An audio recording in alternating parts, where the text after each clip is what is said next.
Hello. Uh,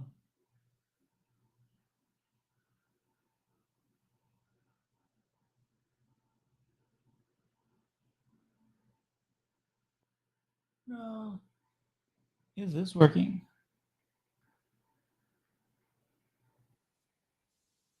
It is.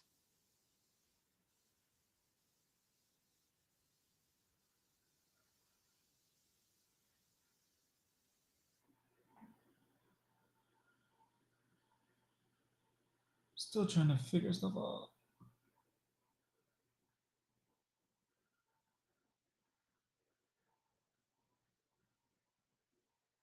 Oh, didn't mean to do that.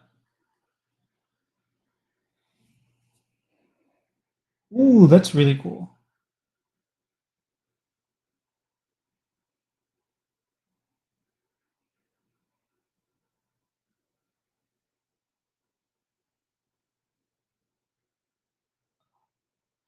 Testing, testing. One, two, three.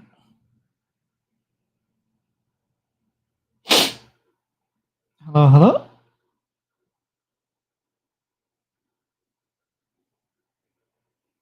All right, something's weird with my microphone again, but it's working just fine actually. Huh. So this is my first time using Restream. So I'm streaming on Twitch as well, which is this is right here. I'm streaming on Twitch and YouTube. Never done a well, I've done a Twitch stream before. I don't know why my name is in the bottom left corner. I'd like to get rid of that. I don't know how to, but it's there. How does one get rid of his name?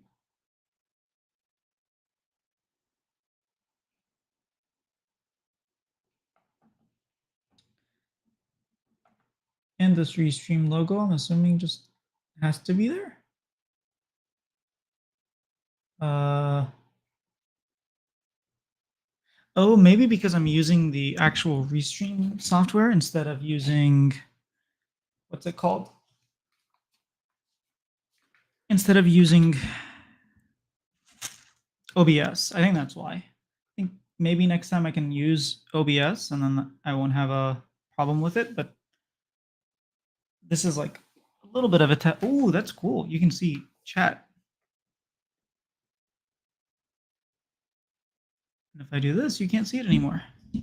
I don't not like that overlay, but I will figure this out eventually.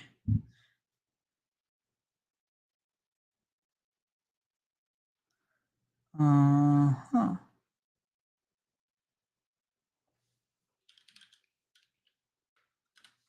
I'm just testing this out.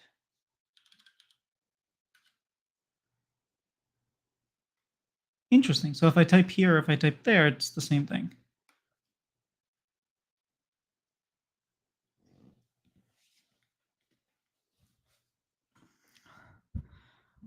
All right, now I have to figure out how to share screen because that's something that I want to do.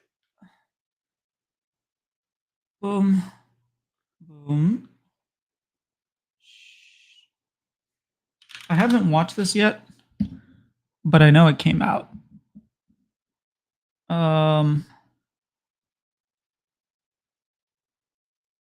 I will be sort of reacting to it first and then talking about MSI as people come in. Um, share screen. Why I will not cover or watch Esports World Cup. Ta-da! Total raise 130. Amity International. All right, let's just listen to what he has to say first. Oh snap!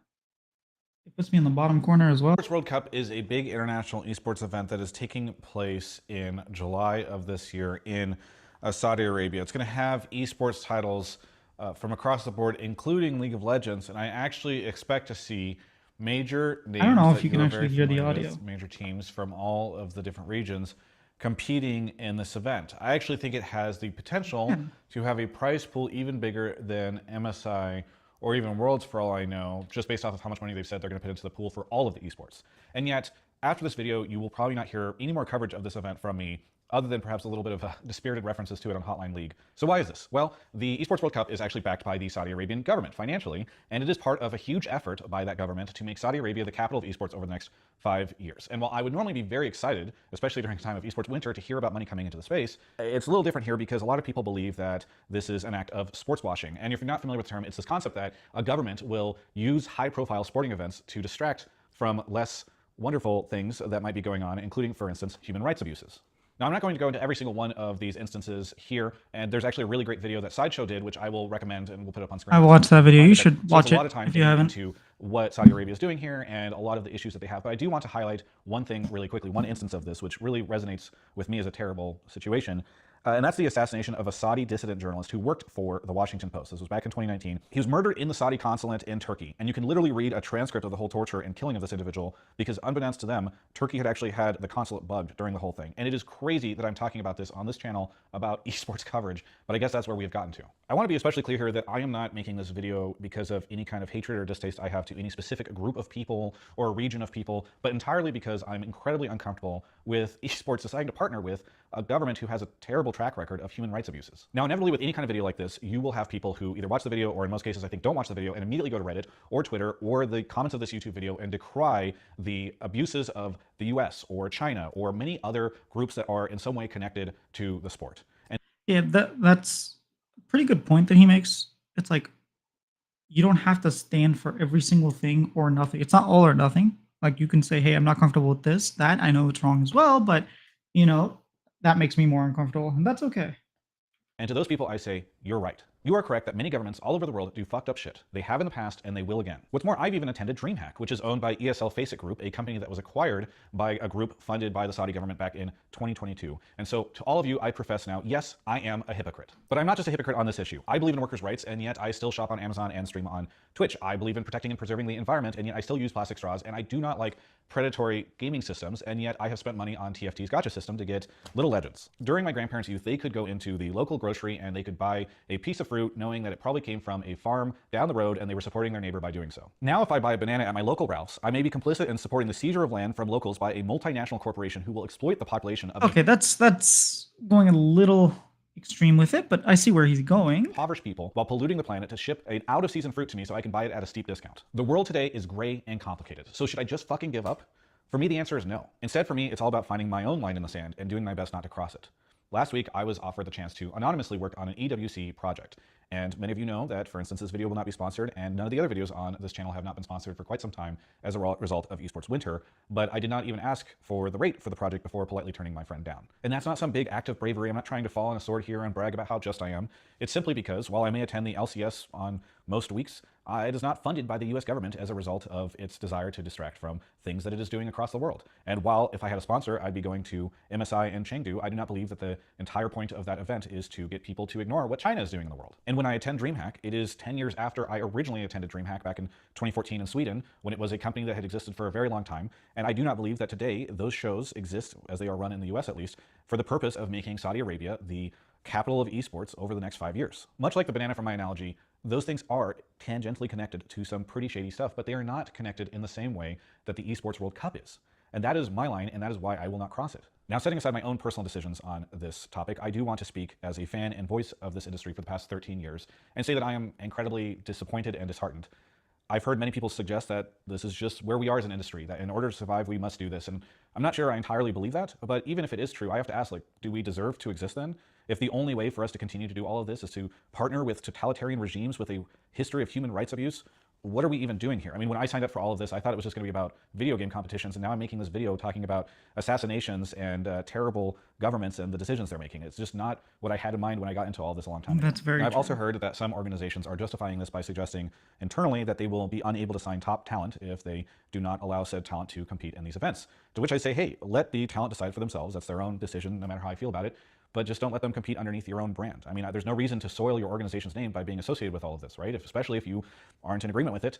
Ultimately, I just feel like these teams want to take the money from this without having their employees feel guilt for being associated with it, and I don't think that you get to have both of those things. You have to either take the money and the guilt, or understand that you're not participating in this and you won't see the upside. You do not need to have your brand name associated with this event. Finally, I do want to talk about Riot Games here, because Riot Games is going to deploy a very reasonable PR strategy of just pretending that they are not involved in this, right? They're not partnered with these folks at all, and you won't see Riot, I think, associated with this event in name or whatever. They're just going to tell you that they are letting teams compete in this of their own free will, and they are not choosing which teams are being sent or running a qualifier or anything along those lines. And that's all bullshit, by the way, because it's not too long ago that Bjergsen was not allowed to compete in a show match that Mr. Yeah. Beast was running.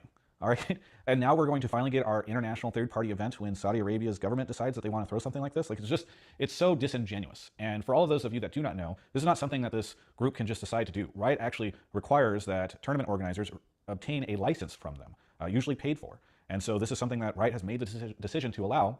And I assume that they're getting a pretty financial upside from all of this. And maybe I am wrong, and they will come out and clarify that they received no money from this. But they're not going to do that, because pretty confident they are. And they just don't want us to all know. They want to just pretend that they're not involved at all. Now, normally at the end of my videos, I let people know that I have links in the description where you can support me. And instead of doing that, I'm going to put a link to a place where you can donate to Amnesty International that supports the human rights of people all over the globe, including those in Saudi Arabia. And if you enjoyed this video or you feel moved by it, feel free to support there instead of supporting me.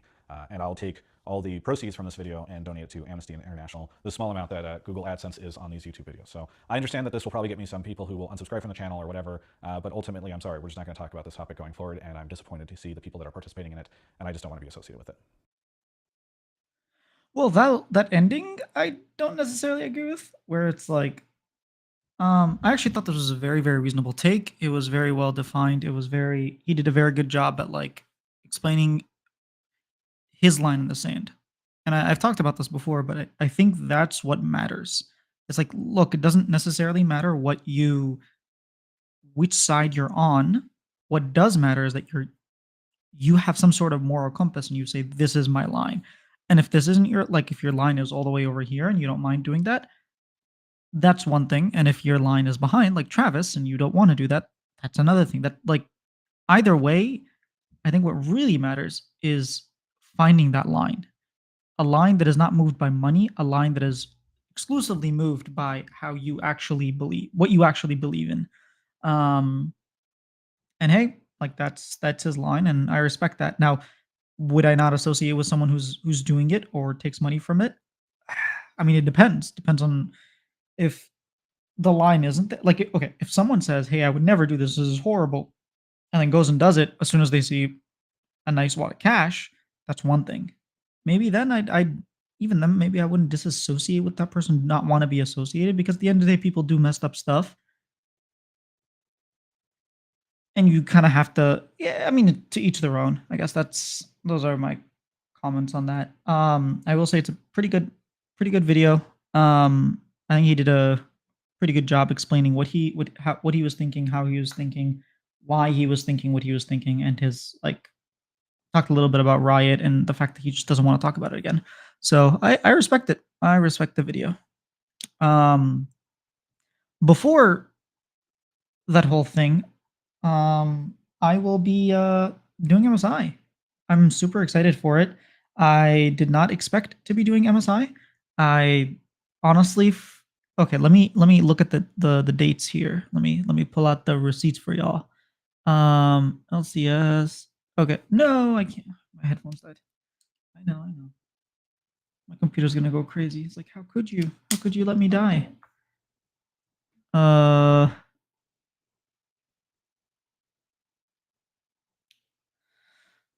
so yeah, the when was it? About 10 days ago now. I think it was about 10 days ago. Maybe longer. Yeah, about 2 weeks ago, I had contacted Riot to see if I could like are there any instructions like what specific steps do I need to take in order to um do interviews for MSI. And they responded to me and they said, "Hey, give us a few days and we will send that out to everybody." And then about 10 days ago, I, you know, put in my application. And normally, like, let's go from the beginning. When I applied for the LCS, I thought that it would be a long, convoluted process. I had done literally like 2 interviews my entire life. I didn't expect to get in. I thought they would be like, "Hey, thank you for applying. Unfortunately, we're not interested." That's not what happened. They were very accommodating, very helpful.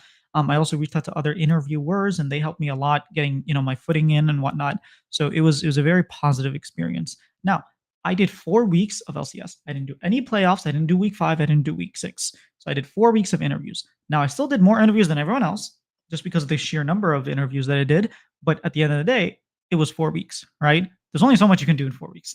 Um, and yeah, I applied thinking that, you know, I have some chance of making it. I don't know what that chance is, but I have a chance of doing the online, interviews. And then I didn't hear back. And the first time when I heard back, it was like a couple days max. I think it was like literally 2 days, and I got my approval. And I didn't hear back for like over a week, and so I started messaging other people. Like at that point, I was convinced I didn't get it. Otherwise, they would have already sent it. Like we're a week away from MSI starting. They're not gonna wait until a week before MSI starts, right? Um, but yeah, I didn't hear anything, and I was kind of nervous, and I was like, "Oh man, what am I gonna do during MSI?" And I actually thought of a bunch of content ideas that I could do, which now I'm not sure exactly what's gonna happen, but I was planning on having content during that period of time, even if it's not interviews, and I'll get into what those are in a little bit.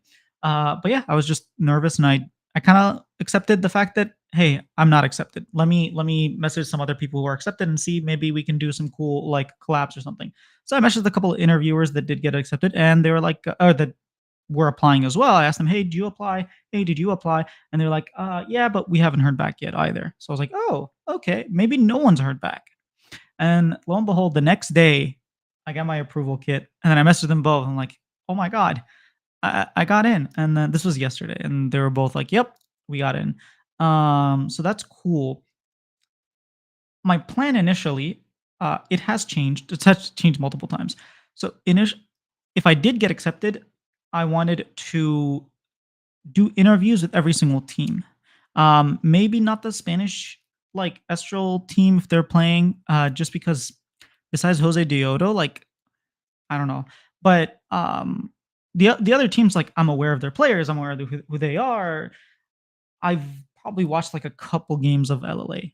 Besides that, like I've watched way more Brazil, way more Vietnam, way more LPLs, yes, like all that stuff.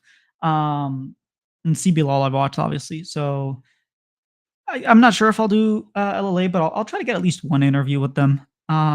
Hopefully I can get Jose Diodo. If not, there's like Cody, who I'm slightly familiar with, their mid laner. But besides that, do I know it? There's like Ozzy, if I'm not mistaken. I watched a little bit of the finals, so I wanted to watch Summit lose. I actually would have liked for him to win and then play against APA, but it is what it is. Moving on, he wouldn't have gotten that chance anyways because they were first seed. Uh, After that, besides that, I wanted to get out interviews as soon as the games are done. So for FlyQuest and for Team Liquid, I wanted to get out the interview within like an hour or two, depending on how long it takes me to get the interview, to actually, wait my turn to do an interview, do the interview if I got accepted anyways, and then, edit it very lightly, obviously, because I want to get it out fast and get it out to you guys. Because no one does that. I'm the only person who, the day the game ends, releases a video. And I understand why that happens, but at the end of the day, this split, I'm the only person who Saturday's games happened, and then that Saturday, an interview was out. Sunday game happened, that Sunday, an interview was out. And I wanted to keep doing that, especially for Team Liquid and FlyQuest. Mainly those two teams. When Team Liquid and FlyQuest play, like if FlyQuest is playing at 4 a.m. my time, the game, let's say, ends 6 a.m. or 7 a.m. By 9 maximum, I want that interview to be out. So, everyone can. I don't know what I'm going to do about spoilers in the title and whatnot, but I'll try my best not to like spoil it immediately. But again, if you're watching an interview of a person, you we're probably going to talk about the game. And it's very hard to interview someone about a game without talking about it. So that's my plan. Now, what I found out was that it is nothing like how the LCS works. With the LCS, I could almost, for a fact, guarantee, like, know at this point in my career of 4 weeks doing this, know which teams I'm going to get and which teams I'm not going to get. For example, If I request FlyQuest, I'm going to get a FlyQuest interview. If I request IMT, I'm going to get an IMT interview. If I request NRG and they're losing, I'm not going to get an NRG interview. If I, I kind of like learn. Well, I'll get an interview with their coaches. Their coaches will always like be down to do interviews, but then I don't want to do an interview with the same person every week. Just personally, I don't want to do that. That's kind of it. They're like, you kind of get used to knowing who to ask, when to ask. Like, if this team wins, should I request? If this team loses, should I request? That kind of thing. MSI is going to be very different. I was talking to someone who did MSI last year. He did 4 years, by the way, 4 years in a row. I don't know about in a row, but he's done four different MSIs. And apparently, out of all four, or last year, sorry, he got two interviews. Now, I think I will get more, at least because I will not be going for the people that everyone's going for. I won't be asking for the fakers of the world. I will not be asking for, the knights of the world. Now, I will actually, but the way it works is I can request more than one person. So if you have 10 people requesting knight, for example, and I'm the only one that's requesting elk, well, my chances of getting an interview are higher. So what I will do is I will try to get interviews with all the teams, but not necessarily the fakers and the knights. And like for FlyQuest, I might not get Bupo, I might not get inspired, but I'll get a Masu or a Busio, right? Um, I will try. I don't know that that's going to happen. I'll try to get coaches. I feel like coach interviews don't happen very often. I will try to get G2's coach at some point instead of going for caps. I will try to get what's his name? Nuke Duck. It's his first international, as a coach. I will try to get Nuke Duck.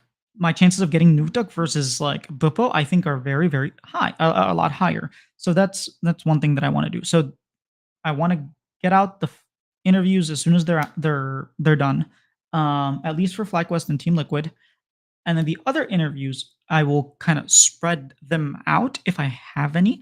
I'll try to do as many interviews as I can. If I have a bajillion interviews, that's probably all you're going to see from me during MSI.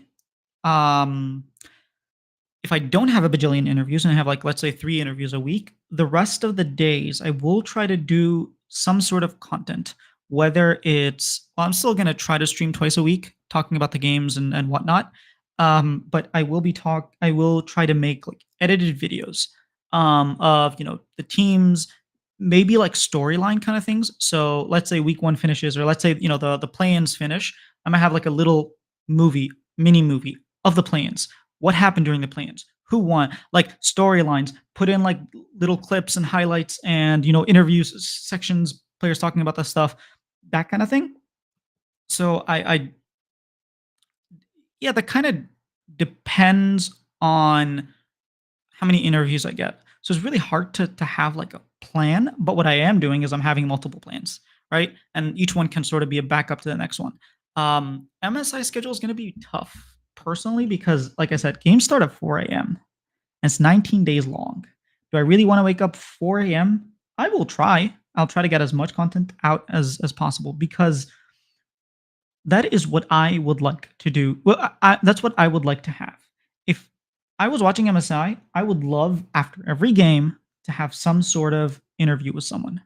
Something else that I personally have been watching for years, right? I've watched since the very first MSI. I watched the first MSI. I'm watching the most recent MSI. I have never seen Scrum interviews, and I didn't even know what they were, and I had to get clarification on like what is this exactly. It's when you have sort of like a press conference. This is my understanding. You have a press conference and you have multiple players from different teams. So instead of all 5 players from Team Liquid, you'll have, let's say, Core JJ, and then you'll have, let's say, Faker, and then you'll have, well, probably not Faker because he probably has other interviews, but let's just say Koma, or, I don't know, Gumayushi, and then you'll have some other player from another team, like, who else is there? 369, and then you'll have another, player from Loud, like Root, for example. You just have all these, or Hobu, or whoever, right? And you have like sort of a mix of teams, and then it's like a press conference, and you just get to ask whoever you want. Now, a lot of people don't like to do those because they feel like they don't get much out of it. You're really only able to, I don't know exactly, but you're not able to ask as many questions as you want. And it's overall, it's not the best experience, it seems like. If I don't get interviews, I'm gonna do those. If I do get interviews, I don't know that I don't know if I have access to them, whether or not I have interviews. I don't know when they're gonna happen. There's a lot of stuff I don't know. Like I said, it's very, very hard to plan for this. But again, I will try my best to get those the scrums out. If like I enjoy doing them and you guys enjoyed like the answers, and if I feel that I'm getting something out of them, because at the end of the day, I want to ask questions that I want to ask, right? The whole reason I'm doing this is because I want to ask the questions that I'm just curious about. And a lot of people are curious about it. Just so happens to be like very obvious questions or questions that, bring up a lot of discussion. And I do want to ask Team Liquid, for example, or FlyQuest when they play. I want to ask them about their preparation. I want to ask them about, how their boot camp went. I want to ask them all these questions. And I would, if I was not doing this and someone else was doing the interview, those are the sort of types of questions I would like the answer to. I would like to know what happened. If they do lose, if they pull out a new strategy, like I'd like to ask, I'd like to know the answers to these questions. And so that's why I'm doing this. It's to ask those questions because I'm curious. And, just happens that a bunch of people also want to know the answers to those questions. Go figure. Um, but that's sort of my plan for MSI. Um, a lot of unknowns, like I said. I don't know a lot of stuff. I don't know how it's going to work. It's going to be very different. It's going to be early in the morning. It's going to be, yeah, it's just going to be very, very strange. I still work a full time job. I'm going to have to find some way to balance that. Yeah, I don't know what I'm going to be doing working later. I don't know. Do I flip my whole sleep schedule to China? I don't know. I don't know yet. We still have a week to find out. Less than a week actually, because it's going to start at 4 a.m. But I am excited for this. I think that this will be a really good opportunity to practice. I've never done an international event. I've done 4 weeks. That's all I've done. 4 weeks of interviews. But yeah, as always, like keep commenting, keep letting me know, like replying to my posts. Try to make a bunch of YouTube posts talking about like my thought process or like what's going to happen. And, sometimes I do polls and like I use that to sort of guide if I don't know which I should do. Like if I have too many options and I don't know what to do, I'll just ask and I will normally do what you guys tell me to do.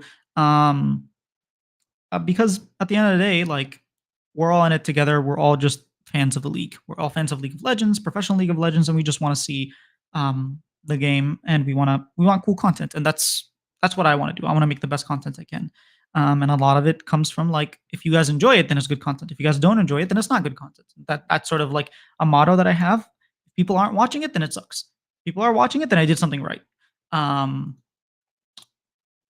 yeah, after MSI though, it'll be a lot easier to plan my content. Also tomorrow I will have an interview out. Finally, I've been talking about this for like 2 weeks.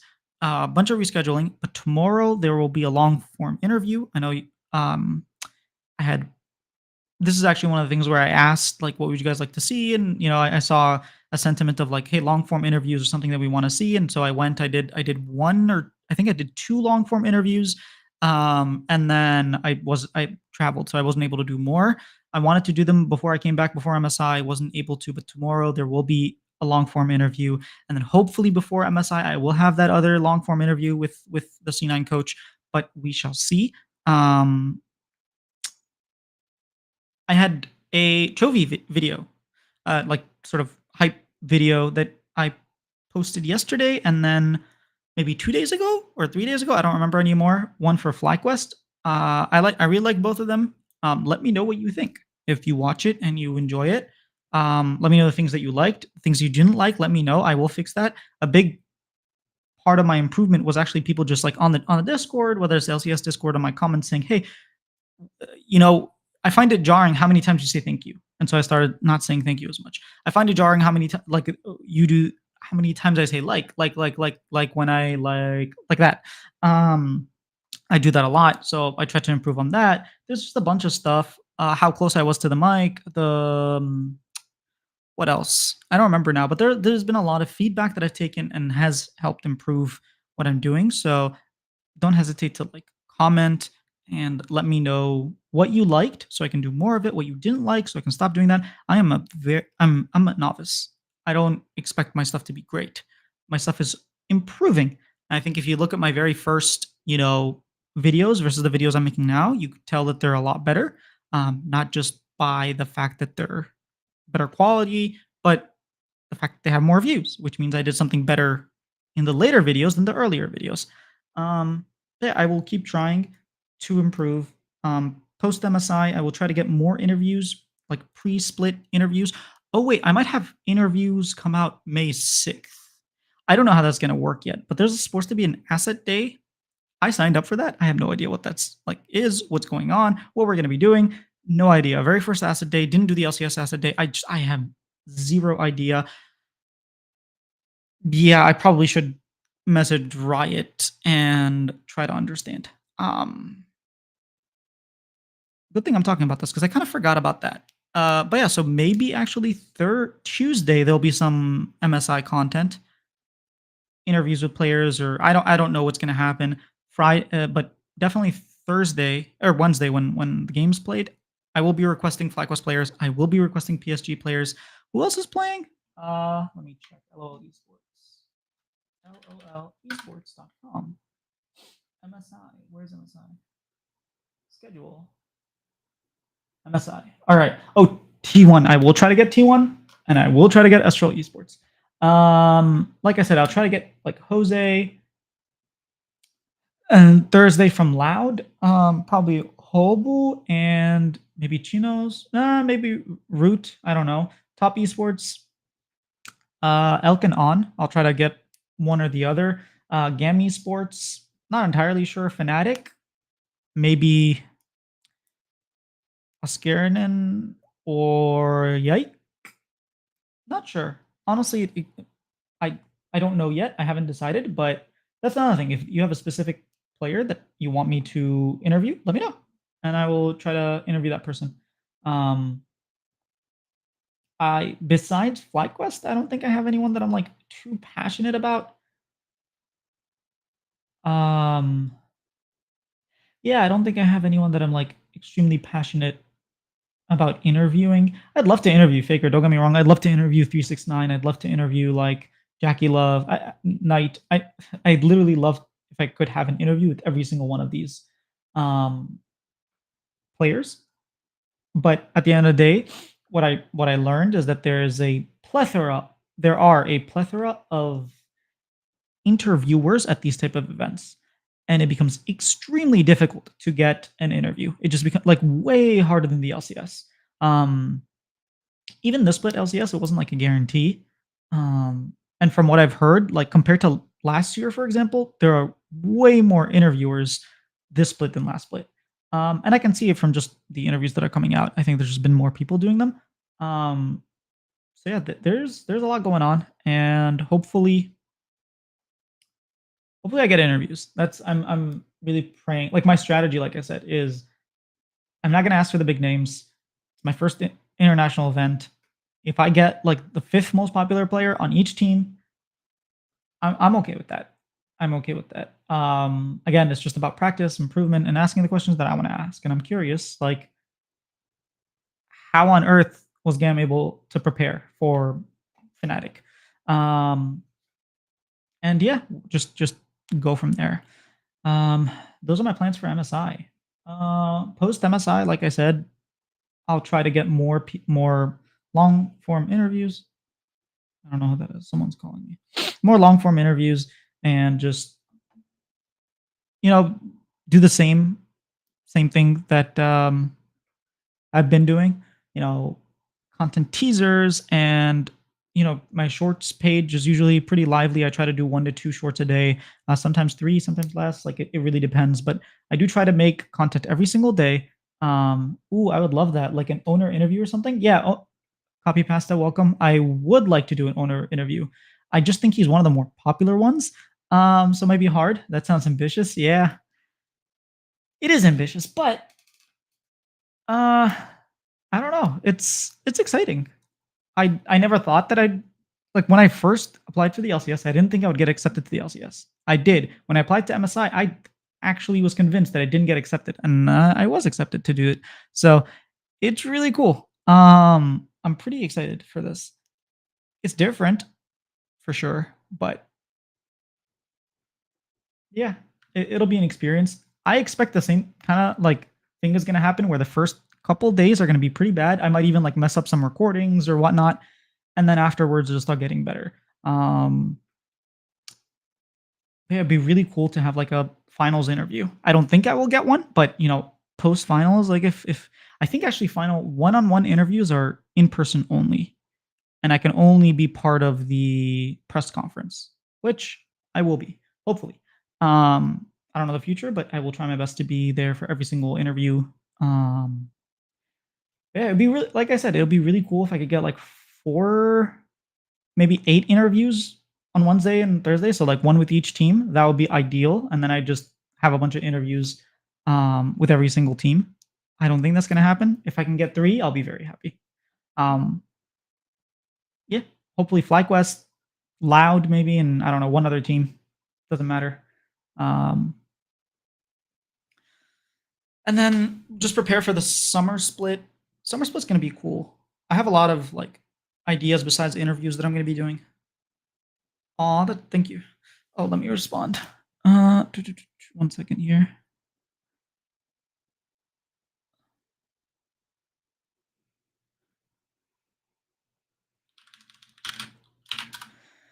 I have a lot of ideas. I do want to do mini movies for splits. I'm not sure if I'm going to do one for MSI playing stage, but at least for group stage, I'll have one. And then for the playoffs, I'm not sure if I'll combine them together. If I because it's kind of combined already. I might do one for play-ins and then one for. Let me check the break. It kind of depends on how many interviews I have and how many breaks there are.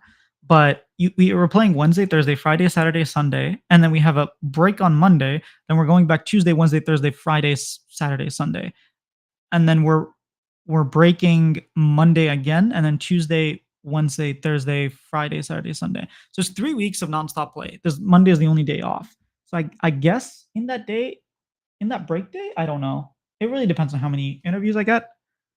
That looks tough. I don't know that I can do that. That's a lot of yeah, I don't know. I'll play it by ear. If I have a lot of interviews, I'll do it. If I don't, I won't do it. If I do not have a lot of interviews, I will do the mini movie idea or highlights. If I do have a lot of interviews, then I'll just do those. I think those take priority. And I know people who are doing MSI interviews that MSI is not their priority. Um,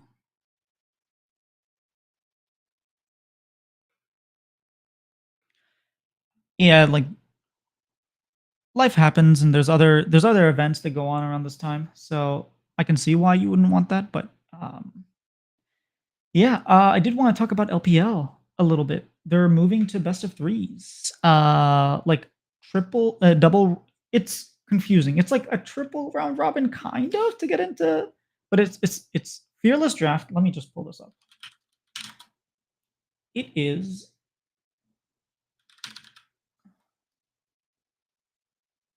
Where is it? Somewhere here. Here it is. No, that's not it. Where'd it go? There it is. All right. Let me share my screen again. I I don't know that I like it, but I would be interested in watching. So basically, it's 4 groups of 4. Well, one of them is 5 teams, but you're splitting them up into 4 different groups.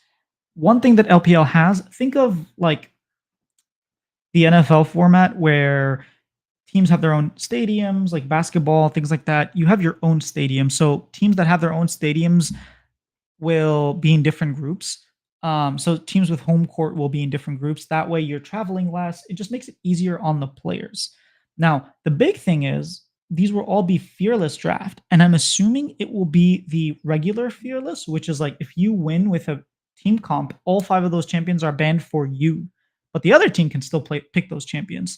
And then if they pick them and they win with them, then those 5 champions are banned for them as well. It's not true fearless or ultimate fearless, which is like all the champions that are picked can no longer be picked. Doesn't matter who played them. Doesn't matter if they won or lost. I think that would be cooler, but that's just my opinion. And my idea, my understanding is that it will be only for the first round.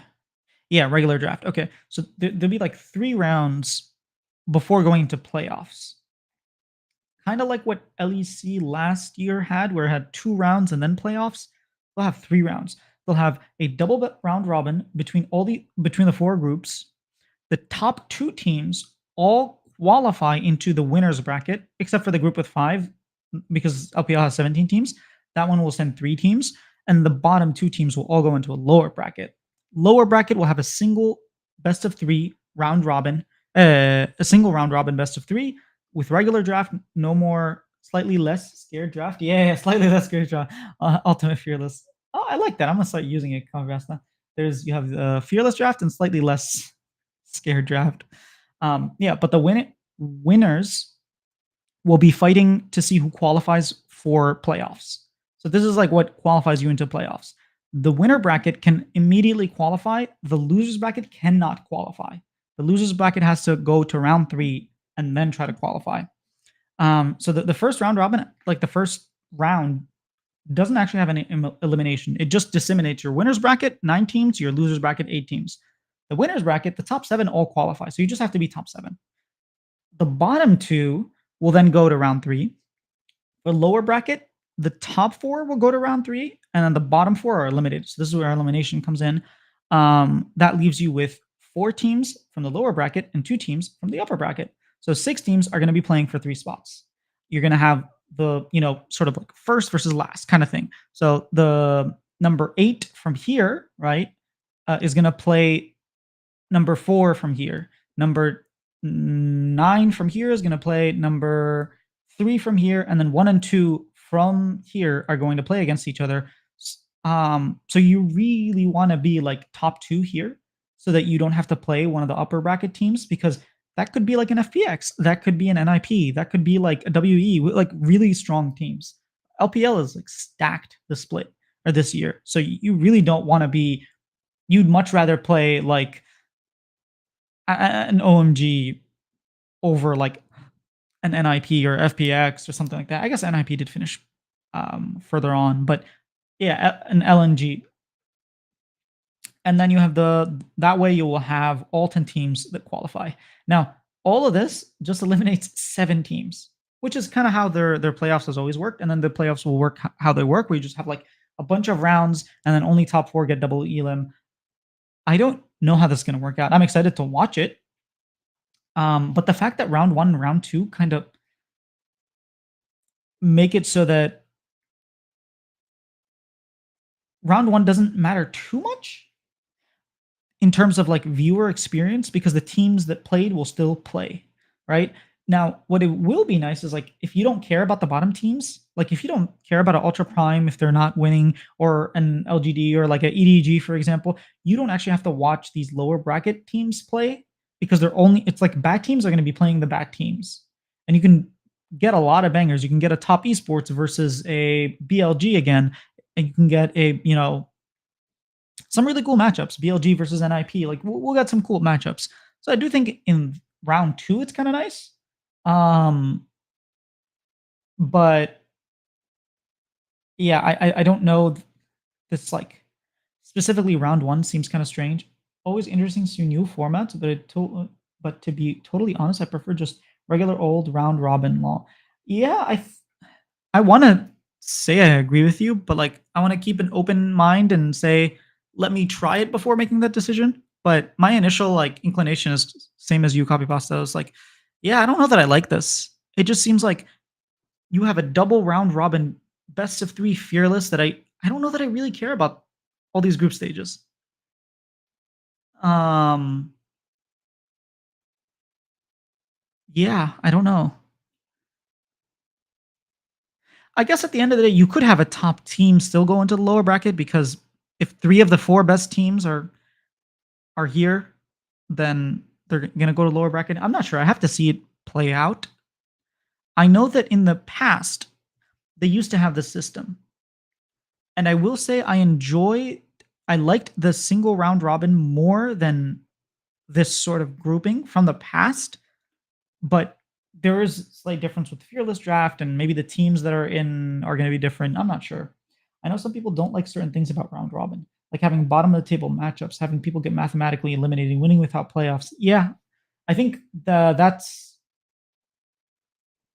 but ultimately round robin is probably just the best format for getting relative team strength. I agree, yes. I think my problem with ow, that hurt. Just maybe not the most exciting sometimes. Yeah, I think that's the main thing where if you do like this group format, every game matters.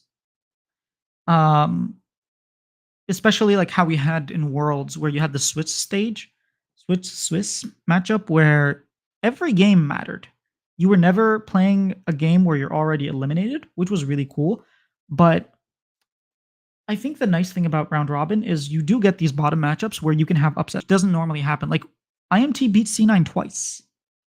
Hello, sorry to bother you. I want to offer promotion for your channel, viewer, followers, views, chatbots, etc. The price is lower than any competitor. The quality is guaranteed. Um, where is he? The quality is guaranteed to be best, flexible, and convenient. Order management panel, chat panel, everything in your hand. A huge number of custom settings. Go to Streamrise. No, thank you. Um, Yeah, it seems like a bot that's just messaging. But um, yeah, I think we wouldn't have seen IMT beat C9 twice. We wouldn't have seen IMT beat NRG, even if the second time around, like the huge Baron sleep, like we wouldn't have had that happen. We wouldn't have seen Dignitas beating Team Liquid. I guess Dignitas was like fifth by when they played the tiebreaker, so they weren't like a bottom team. But yeah, I do like seeing bottom versus top, at least because it's like gives opportunity to if you cheer for that team. Like if I'm a Shopify fan, I watch Cloud9 play that Shopify game that if we won, we would have made it to playoffs was pretty exciting. Even though we lost, it was still probably my favorite game of the split. Like single animation knockout is the highest intensity, yes, but very likely to have upsets that spoil the bracket, whereas round robin is just going to give you an accurate ranking or close. For other formats are balanced. So I'm an entertainer, not a competitor. I would prefer like what LEC does, which is like get rid of your bottom two teams quickly and then give them opportunity with like a double, with a lower bracket, um, and have like the competitive aspect come later. Just because exactly what you said, it's high intensity, and if you're doing single round robin, you only have 8 teams. Well, guess what? Every single game is gonna matter. You're rarely going to be mathematically eliminated by the end. SR should have won that game. Lol, they messed up. I know, Dirty Neptune main. They they they had Elder. They didn't push. They waited till Elder ran out, pushed, and died, and then lost the game. Like if they had Elder, they win that fight 9 out of 10 times, probably 10 out of 10. Uh, it is what it is. My heart's still broken. I was so sad. I was in my hotel room. I was like, "What happened?" I was like, "My team lost." She's like, "Oh no," because we were winning. Like it was a pretty fun game, back and forth. I enjoyed it. Um, Give me more games like that, whether we win or lose. I'm still a fan. So it would have been cool to knock NRG out. Like the reigning champions don't even make it to playoffs. That would have been really cool. I personally don't like the eliminate bottom team thing. How come? Maybe just because football relegation battles are near and dear to me? Oh, I see. Okay. Yeah, that's a. I don't think that I'll ever come back to League, but who knows? The other thing I'm afraid of is hopefully the LCS doesn't merge again, like doesn't merge with CBLOL. That would be very sad. Even if they play like PCS, where only our playoffs have CBLOL teams in them, I still don't want to see that happen. Um, that's just personally what I want. But also sometimes the bottom teams bounce back, but it's hard to do that literally just 9 BO1s. That's true. Yeah. Well, with Cloud9 would have been a bottom 3 team, right? They finished third. They would have been like sixth if we finished in the first round robin. NRG lost 4 in a row. Yeah, that's true. To be fair, esports bottom teams are usually shitters, unlike some bottom football teams who are actually pretty fun to watch. That's true. Um, I feel like this split that didn't happen, but a lot of times the IMTs and the Dignitases and the Golden Guardians are just not it. Niles, was not it. Um, but I do think with the changing model, I don't think you have the opportunity to do that. 'Cause you kind of have to be invested into your team and your content for it to be worth it. Right now, it's worth it just like because you're getting a set amount of money, like 2 million or whatever it is, and you're just using that barely minimum and living off of that. And you can see teams like my assumption is Dignitas and IMT are leaving the league next split. I should make a video about this actually. Um, and my reasoning is this is all speculation, but my reasoning is next year, sorry, not next split. My reasoning is Immortals got rid of one of their coaches, their head coach. They signed him on for a 2-year deal. They were like, a 2-year plan. Hey, we have this 2-year plan. We want to bring in rookies. We're going to, stick with them for the long run for 2 years. And at the end of the 2 years, we want to make a big push for Worlds. All right. And I'd like it when you make an actual plan that's more than just one split. IMT didn't, IMT decided to do that, which is great. It's a lot better than everything else that they've done since they came back. Then what happened is that they got rid of their head coach, did not sign a new coach, by the way. My guess is that they're promoting Joey, who was their assistant coach, to head coach. That way, you basically got rid of one salary, and you're just saving money right now. You're not gonna use that budget because you want to pay the minimum, right? And you want to just be at the minimum and make as much money, even if it's like $100,000 like this year, just make whatever money you can, and then you're just gonna sell and you're gonna get out because you already know it's a losing game. You don't have to like the whole idea of like, hey, we're gonna be losing money for a little bit or just barely going even for like 5 years until the evaluation goes up. You don't think that's gonna happen, so you're just gonna sell. Same thing for Dignitas. They got rid of their head coach. They're probably gonna promote their positional coach, their assistant coach, and they even got rid of Rich, who my guess, my theory is that he was the one that was paid the most, and they brought in Licorice and paid him minimum because he wants to play and he wants to prove himself. So they brought in someone, they saved, 50K or whatever on salaries by getting rid of Rich. They got a bunch of money by getting rid of Enitrox, their head coach, and they're gonna do the same thing Immortal's doing. They're gonna wait one split, save as much money as possible, and get out the league. That's my guess. Because it doesn't make sense for you to get rid of your best player in Rich. Like I can see other teams wanting Licorice. I don't think that Dignitas is one. Wait, what? How am I hearing about this now? You didn't know about this? Yeah, so Dignitas is reportedly picking up Licorice, getting rid of Rich. And they got rid of their head coach, and I think he already had. It wasn't Sheep Esports announced it. It wasn't like it hasn't been official, but I'm pretty sure the Dignitas has officially got rid of Enitrox, Dignitas Law. Pretty sure they officially got rid of their head coach. Quite a disappointing performance from Isles. No, I guess they didn't. They didn't officially do it, but it was reported as well. Sharks, I'm pretty sure was officially released. Like Sharks was officially gotten rid of. But I think Sheep Esports is the one that mentioned. Oh, you guys can't see when I change tabs. Oops. I can just click on one of these and do. Yeah, Licorice is maybe an upgrade if his form is good, but it's weird move for Dig specifically. It has to be money. It has to be just money. Like I refuse to believe it's anything else, right? Well, I don't refuse to believe it. That's just my speculation is that they are trying to save money. They got rid of Rich. They got rid of the head coach. They brought in someone at minimum. They were promoted someone who was like probably not even ready to be coach. I don't think Joey's ready to be a head coach for IMT. And they're just going to save the extra 50K, however much they're saving because they're going to sell. They have no reason to spend money except that they are legally bound to have a team. And they'd rather have someone on minimum. Like, I doubt we see Rich find a team this split. Like, I don't think it was something where he underperformed. Like you said, he was their best player. He's the reason they were in so many of those games. They would not have made playoffs if Rich didn't go beast mode in so many games.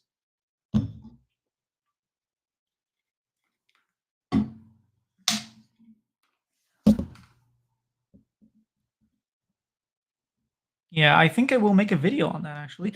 Maybe that'll be the video that I post like Saturday or Sunday.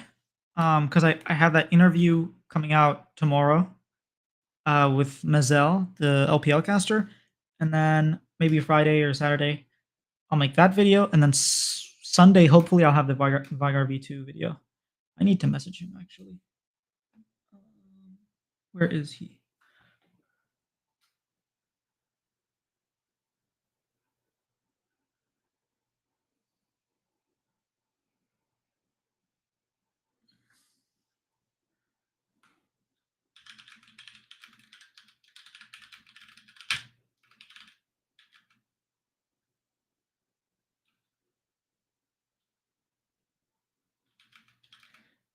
I think they get replaced.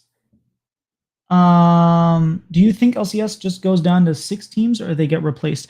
I think they get replaced. They either get bought back into the league or we're going to have some sort of merge where we're going to merge with CBLOL. And so we're only going to have 6 teams and then 4 teams like make it to playoffs and 2 teams from CBLOL and maybe like 2 teams from the LLA or depending on what the merger is. I'm not entirely sure. I really hope that's not happening. But the fact that Dignitas is doing that and LCS is the League of Legends is moving to a different format, like in terms of payments, you're being paid based on your popularity. Um, they could bring in 2 other more famous teams like FaZe and Optic, for example. Like they could bring better teams with fan engagement because you'll be making more money because it's based on your popularity. Um, but I really don't know. At Cloudsitki, are you an NRG fan? I am not an NRG fan. I'm a Contracts fan. Any chance for the comeback in summer? I don't think so. I think a big problem, Dirty Neptune main with NRG is one of their biggest strengths, which was the ability to use data to figure out what they wanted to play and what was going to be effective for them, which is something they've talked about publicly, is like they use data probably the best out of any other team isn't there anymore when you're playing on live patch and you have to like you don't have 2 weeks worth of data of LCK and LPL playing for you to like make these conclusions. I think that really hurt them. They also are really missing Ignar. How do you fix that? I don't know. And I don't know that they're boot camping. Like if they were all in Korea right now, boot camping and like playing, I'd say maybe. I don't know that they're there or not. Um, I really don't know what they do. They also lost a lot of their positional coaches, which was a big reason for how well you play. Like imagine being Dokla, right? And being able to like look behind you and have SOAS just giving you advice on this matchup or how to play it or how you think about playing for the team when you have a lead or when you're behind. How do you play for the team and like mitigate loss? Like that's so beneficial. You have literally like SOAS, one of the best Western, one of the Western goats. Just giving you advice and coaching you positionally. Like I feel like that's a huge buff that they don't have a lot of their positional coaches. They're missing their players for sure. So do they come back and win? I don't think so. Copy Pasta says because if LCS becomes 6 teams, maybe best of 2 double round robin like LJL. I don't know honestly. I don't think the teams would like that. I don't know if you've seen this, but Steve has been pushing for Fearless Draft. So Steve actually went on publicly on Twitter when the rumor was that the LPL was going to have Fearless Draft, and actually was like sort of petitioning people to come and drive the LCS to best of threes. I'll actually pull it up right here. I don't know why I'm just talking about it. Liquid 112, and I think Steve really wants best of threes. He's done stuff like this before. So you can see here he's like, would love to see this in the LCS, should positively impact viewership, benefits players with deeper champion, more exciting drafts, yada, yada, yada. And then a bunch of people have, quote, retweeted him from like the actual LCS teams. Like Papa Smithy has said, like, hey, I'm on board. You have ThinkGuard, the head coach of NRG, saying, hey, we're on board as well. Andrew Barton is like, I don't know if it becomes in international tournaments. He's also from FlyQuest. So you have like 3 different orgs all saying, hey, we're actually down to do this. And Steve has been known to push things to Riot and get approved. For example, he's the one that pushed to get rid of 2 teams. He wanted it to be an 18 league because he thought it would be better for the viewers. It would be better for, the consolidation of talent, and it would just be easier for people to be fans of teams if you only have 6 teams instead 8 teams instead of 10, especially when 2 teams are bottom feeders. And he went to Riot, did a presentation.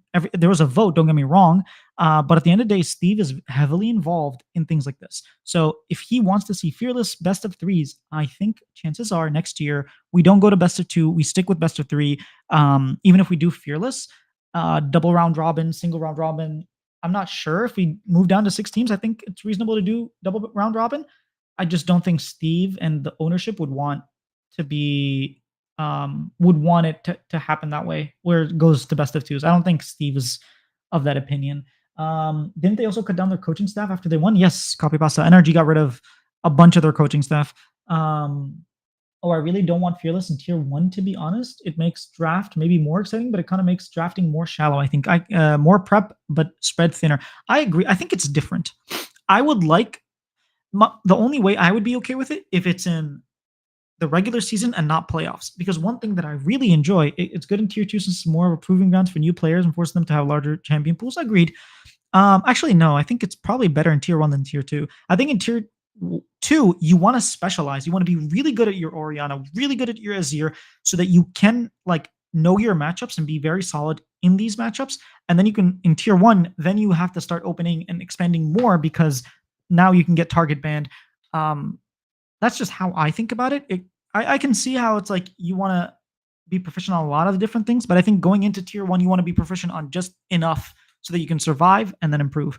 Also, Chovy's trending. Interesting. MSI tier list. Okay, this seems more like Jovian lands. Interesting. But yeah, that's just my thoughts. But like, it does change. I would rather see it in the best like regular season and not playoffs, because one thing I really enjoy is if I have like a pocket pick and it's working and you can't ban it because otherwise you have to let an OP go through, it completely warps the game, right? Whereas if I play something and then it immediately gets banned, you don't have to worry about it. You lost the game, sure, but you don't ever have to worry about me pulling a blitzcrank in game two. Or for example, in the Worlds, a big thing was like MF support in 2016. Rocks Tigers pulled out this thing and won 2 games in a row. If it just immediately got banned, then we don't see these adaptations because you're just adapting to something completely different every time. I mean, yeah, better for the individual player's immediate performance, but I think it just forces them to show more, if that makes sense. Yeah, I think I agree with that. It does force them to show more. It's just my thing is like, do you want to force them to show more? Is that what tier two is for? I think from a content perspective, yes, it is worth it to make them show more. From a competitive perspective, I don't know that that's necessarily true. I mean, this is based on the assumption that a tier two player will not fully master, 6 to 10 champions, whereas a tier one player should be good enough to master, 6 to 10 champions. If you run into a situation where you just can't play except 3 champions, then I think you're not ready for tier one. So in that case, maybe yeah, tier two letting you play more champions makes sense. I think it can go either way. I'm talking myself into both opinions, or maybe you're talking me into it. Copy pasta. But yeah, we're gonna have a lot of changes going into. We're gonna have changes going into summer. The other thing I don't know that's gonna happen is what are we gonna do with pre-recorded drafts? Because if you have like, let's say you're the second game of the day, right? So let's just take MSI for example. Let's just pretend that these are the teams that are playing at Worlds, and you have FlyQuest is playing PSG, and then T1 is playing Astral Esports. When FlyQuest and PSG get into game two, right? Let's say FlyQuest is up 1-0. The next team, which is T1 and Astral Esports, do they then 15 minutes into that game go and do their pre-recorded draft? And if it's a 2-0, then they go immediately and play. But if it's a 2-1, then they have to wait that extra hour, because normally you're waiting like 15-20 minutes between games until the game ends. Let's say 30 minutes max, if the game is really, really long, where you really can't talk to anyone. You're just waiting for that game to end so that you can actually, you don't have internet access, you don't have all that stuff. But if it's a case where you're staying for like an hour and a half, 2 hours waiting, like that's a long time of doing nothing that kind of sucks. So I don't know what they're going to do with pre-recorded drafts. Are they only going to do it in a case where it's a 2-1, where it's like 1-1? I think just most tier 2 players already bring some borderline one-trick champs into pro with them, and usually they don't get challenged on that until they reach tier 1.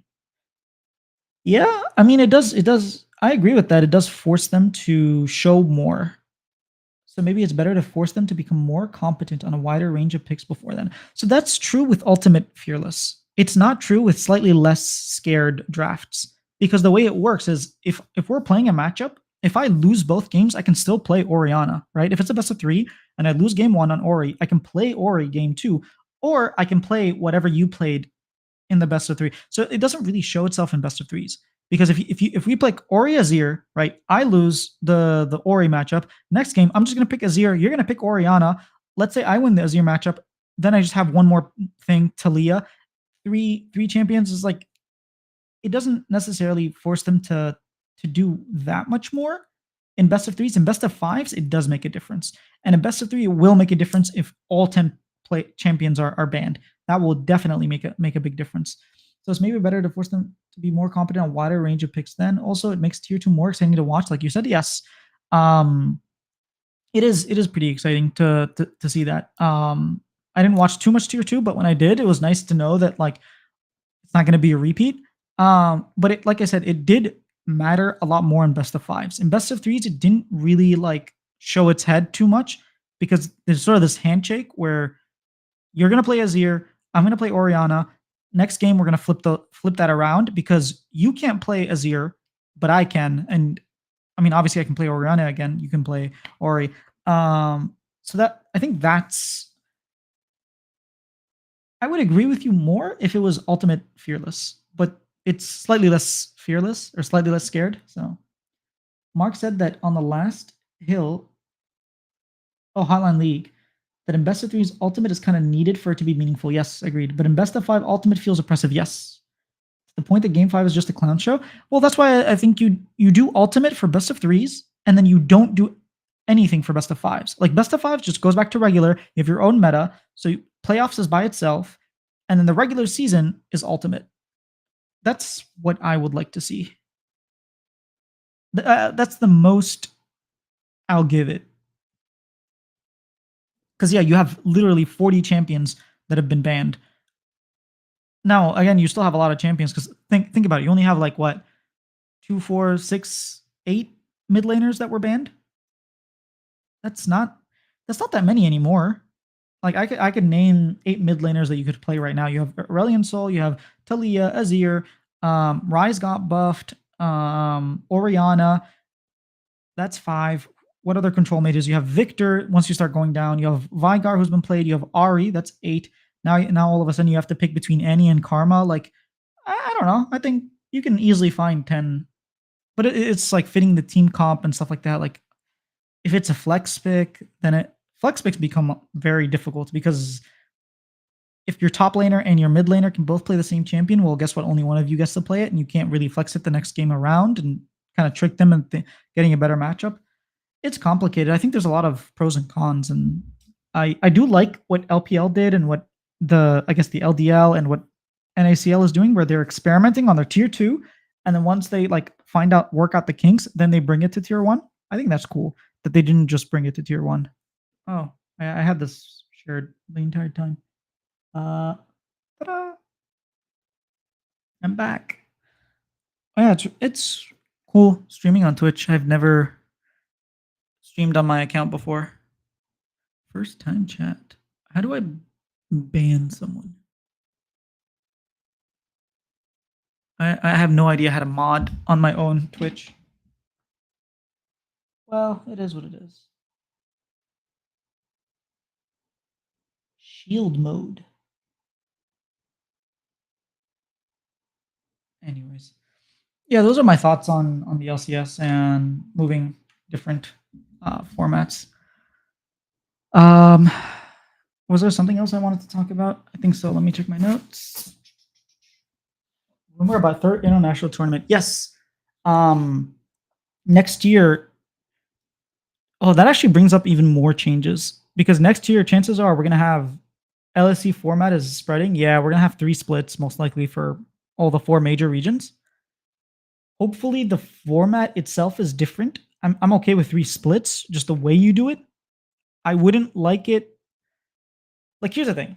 We've basically confirmed that the LCS is going to have could you shake it for a real one? I don't know what that means, Shino.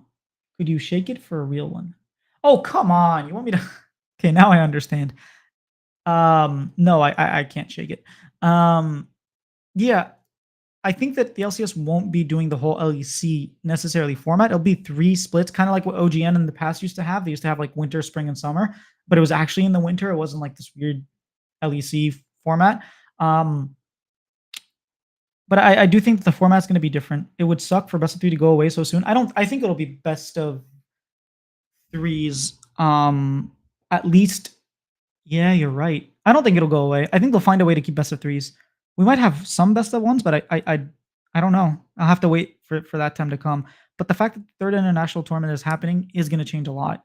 Um, the other thing is, like, the Saudi World Cup, the Esports World Cup, it's gonna happen within 2 weeks, if I'm not mistaken. Like, we're gonna have another 2-week break next split in summer, but this time it'll be there actually be content for us to watch with the Esports World Cup, whereas, we won't have any we didn't have anything to watch last time, in spring, so it'll be better this time.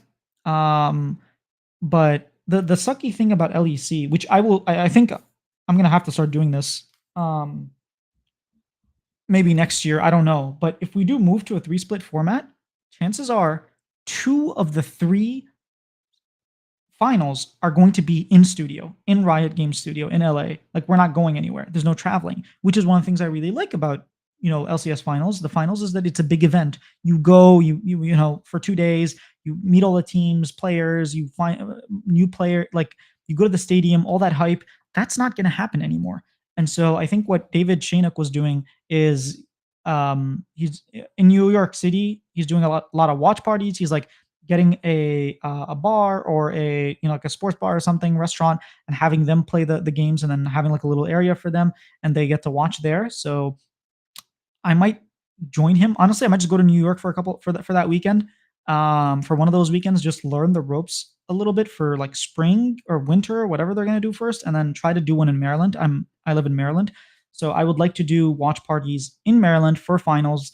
Um, I'd have to obviously find a place near here, in Maryland that would allow us to do that. But we're gonna have 2 finals that are just in studio. It's gonna feel like it's exactly the same. So we're gonna have to figure out something. And I think watch parties are the way to go. Like, you have one in Maryland, you have one like if you find someone in Boston, you have one in New York, you want someone in Texas. Like, if you can find a bunch of like content creators to do that kind of stuff, I think it'll be cool. I'd literally rather do away with playoffs and just have best of 3 round robin than LEC format. Okay, that's a little too much personally. I used to follow LSU pretty closely, but the last couple of playoffs kind of just went by. Doesn't feel as good. Yes, I think it's because they don't know how to do what I refer to as spectacle. The spectacle is gone from LEC. Each split just feels like whatever. I think that's the OGN. If you go back to OGN, they used to have 3 splits, and each one felt like it was completely different. It was a complete different event, and all of them were very, very hype.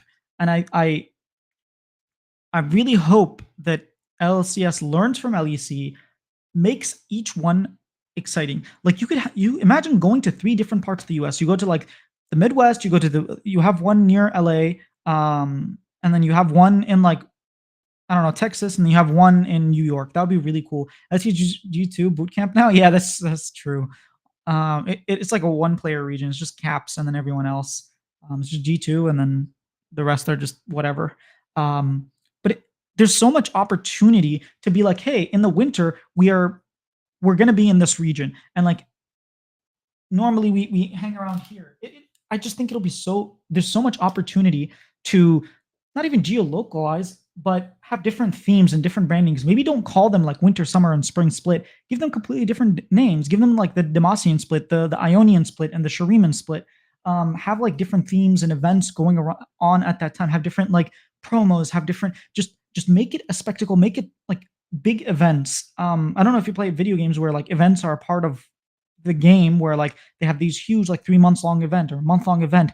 people are excited for those stuff, even though each event is different and there's a bunch of them. It's because it's a spectacle. It gives you new things. It gives you like these really cool like perks and whatnot. And I really think that would also help integrating the fan, the casual League of Legends fan to LCS fan, is when you see that like there are these special perks because it's the Shuriman split. And all of a sudden, every time you're playing League of Legends, you're reminded that this League of Legends game is in some way, shape, or form, this whole event that you have, these skins that you have, is related to the professional playing. Yeah, I used to play this game with lots of cool events called League of Legends. No, copy pasta, don't do that to them. Um, yeah, some other events were really cool. Like Spirit Blossom event, if I'm not mistaken, was the one that I thought was like really the one that brought back Yone was really cool. Or brought him into the game, but brought him back to life. That was really cool. The one with Senna and like the Rune King event when the book coming out, that was really cool. So I would love for them to tie a lot of this stuff to professional game, like the game. And the other thing that I've been talking about that I don't understand why they don't do it is not just the LCS, but the teams need to like be active locally. They're active online, but at the end of the day, there are bars, there are like boba shops, there are restaurants, there are pizza places, there are like all these places around you that are like places that gamers and people that play League of Legends probably go to. There are a bunch of Korean barbecue spots. There are a bunch of like hot pot spots that people who play like they go there, right? There are a bunch of anime like YouTubers and these people. Why are you not collabing? Why are you not trying to make some sort of like make a deal with a Korean barbecue place where like people can go in and if they show that they're a Cloud9 fan, they get a discount on this or something, and then you pay for that, or you have some sort of relationship where you make a video showing off. Like there's so much opportunity for collaboration, that they just don't do it. Actually so surprised that they haven't done anything Void related with the new map design. There was supposed to be a whole Void event with like Malzahar and like a new Void creature coming in and all that stuff, and it kind of died out. Imagine Belveth, or was Belveth a thing? Oh, it was Belveth. You're right. Plus lore progression, plus map page, plus Void PvE game mode like the old Star Guardian one. Yeah, I think that kind of says a lot that the Void one was so lackluster that I even forgot Belveth was the champion that we got from there. A lot of people were worried, "Don't make her hot, don't make her hot." Now I remember kind of what happened there. But yeah, there's so much opportunity, and I just don't know and give lore explanations for Cho rework or something. Yeah, I mean, there's a reason Necrit was like, "Hey, I'm not only doing League of Legends anymore. I just can't. They're not doing enough that I can run a whole YouTube channel where I have a kid that I have to take care of and a wife, and like I just can't sustain myself anymore." They kind of died off in that aspect, which it's kind of sad. But if you don't know how to market well, which the LCS just doesn't know how to do that, I feel like League of Legends initially when it first came out had a very strong campaign, and then it kind of died off and it became popular and people enjoy playing it and it became a word of mouth kind of thing, and they reached this plateau where like you didn't need to market it anymore the way that they used to market it, and they just don't know whoever they hired. They don't. The LCS doesn't even have a chief marketing officer. Whoever's marketing for them, like, don't know what they're doing. They really don't understand branding. They don't understand marketing. They just don't. It's objectively true. They have not done the things that you're supposed to do. They just don't. Um, Now Riot have good marketers. Like they marketed Arcane really really well. They're not, the LCS doesn't have a marketer and they don't understand how to tie and do all these things. I think a lot of teams, their marketers suck. Like I'll be honest, I I've never seen any local place collaborating. Like how many okay, 100 Thieves had their and give it 100 Thieves had their collaboration with, was it One Piece? I think it was One Piece. No, Cloud9 was One Piece. 100 Thieves was Naruto, if I'm not mistaken. TL did Death Note. Like they're collaborating with different big like anime manga communities. None of them, I didn't see this. And I watch a lot of anime and read manga and I'm part of the online community. None of them have reached out to big creators Like One Piece creators, there's like millions of views every single day, people watching these stuff and collaborated with them and be like, hey, we're Cloud9. We're really invested in One Piece. Look at this merch. Hey, this is just a gift, right? We're not expecting anything from you. Just like, here it is. Death Note because of Auntie Pictures. Yeah, a bunch of teams have done that. And like, you don't even hear about it, which is sad because like you're interested in LCS, not just LCS, LEC. Didn't hear about the 100T thing. Yeah, they had a really cool one. Um, it was Pokemon. Sorry, Pokemon. 100T was Pokemon. But like, you know how many Pokemon creators there are on TikTok, on YouTube, on Twitch? I'm like, you didn't collaborate with them. You didn't do anything to market it with the to cross market, right? Collaboration is very dead in League of Legends. I don't understand why. Like, just because you play League of Legends doesn't mean you can't collaborate with other people from Valorant, from Rocket League, from Dota, from all these other from musicians. Like League of Legends is a lot of music. It'd be really cool to like collaborate with a musician, to collaborate with like people who cook, right? What would a meal from Piltover look like, right? And you go with the chef and you try to describe what a meal from Piltover and be like, making League of Legends meals in real life and have what's her name? There's a very famous, popular, I think she's Asian, Chinese maybe, chef on Twitch. I've seen her a couple times on my Twitter, but she does a bunch of like cooking streams, and she was actually just I just saw a tweet today. The reason I bring her up is because she said like that she ran out of ideas. Any person in the area wanna like collaborate because I just don't know what to do and do come to a cooking show. And um if I see her, I will comment that on her and be like, "Hey, you should try doing that." Like that's something that any LCS team could do, right? It's not like we haven't had collaborations between chefs. Hun Team Liquid did one with Broxa and who's like cooking meals. They've done the whole idea of like cooking, but they've never done it with like the broader ecosystem of League of Legends. And there's a lot of collaborations that you hire someone to do this job and they're not doing it.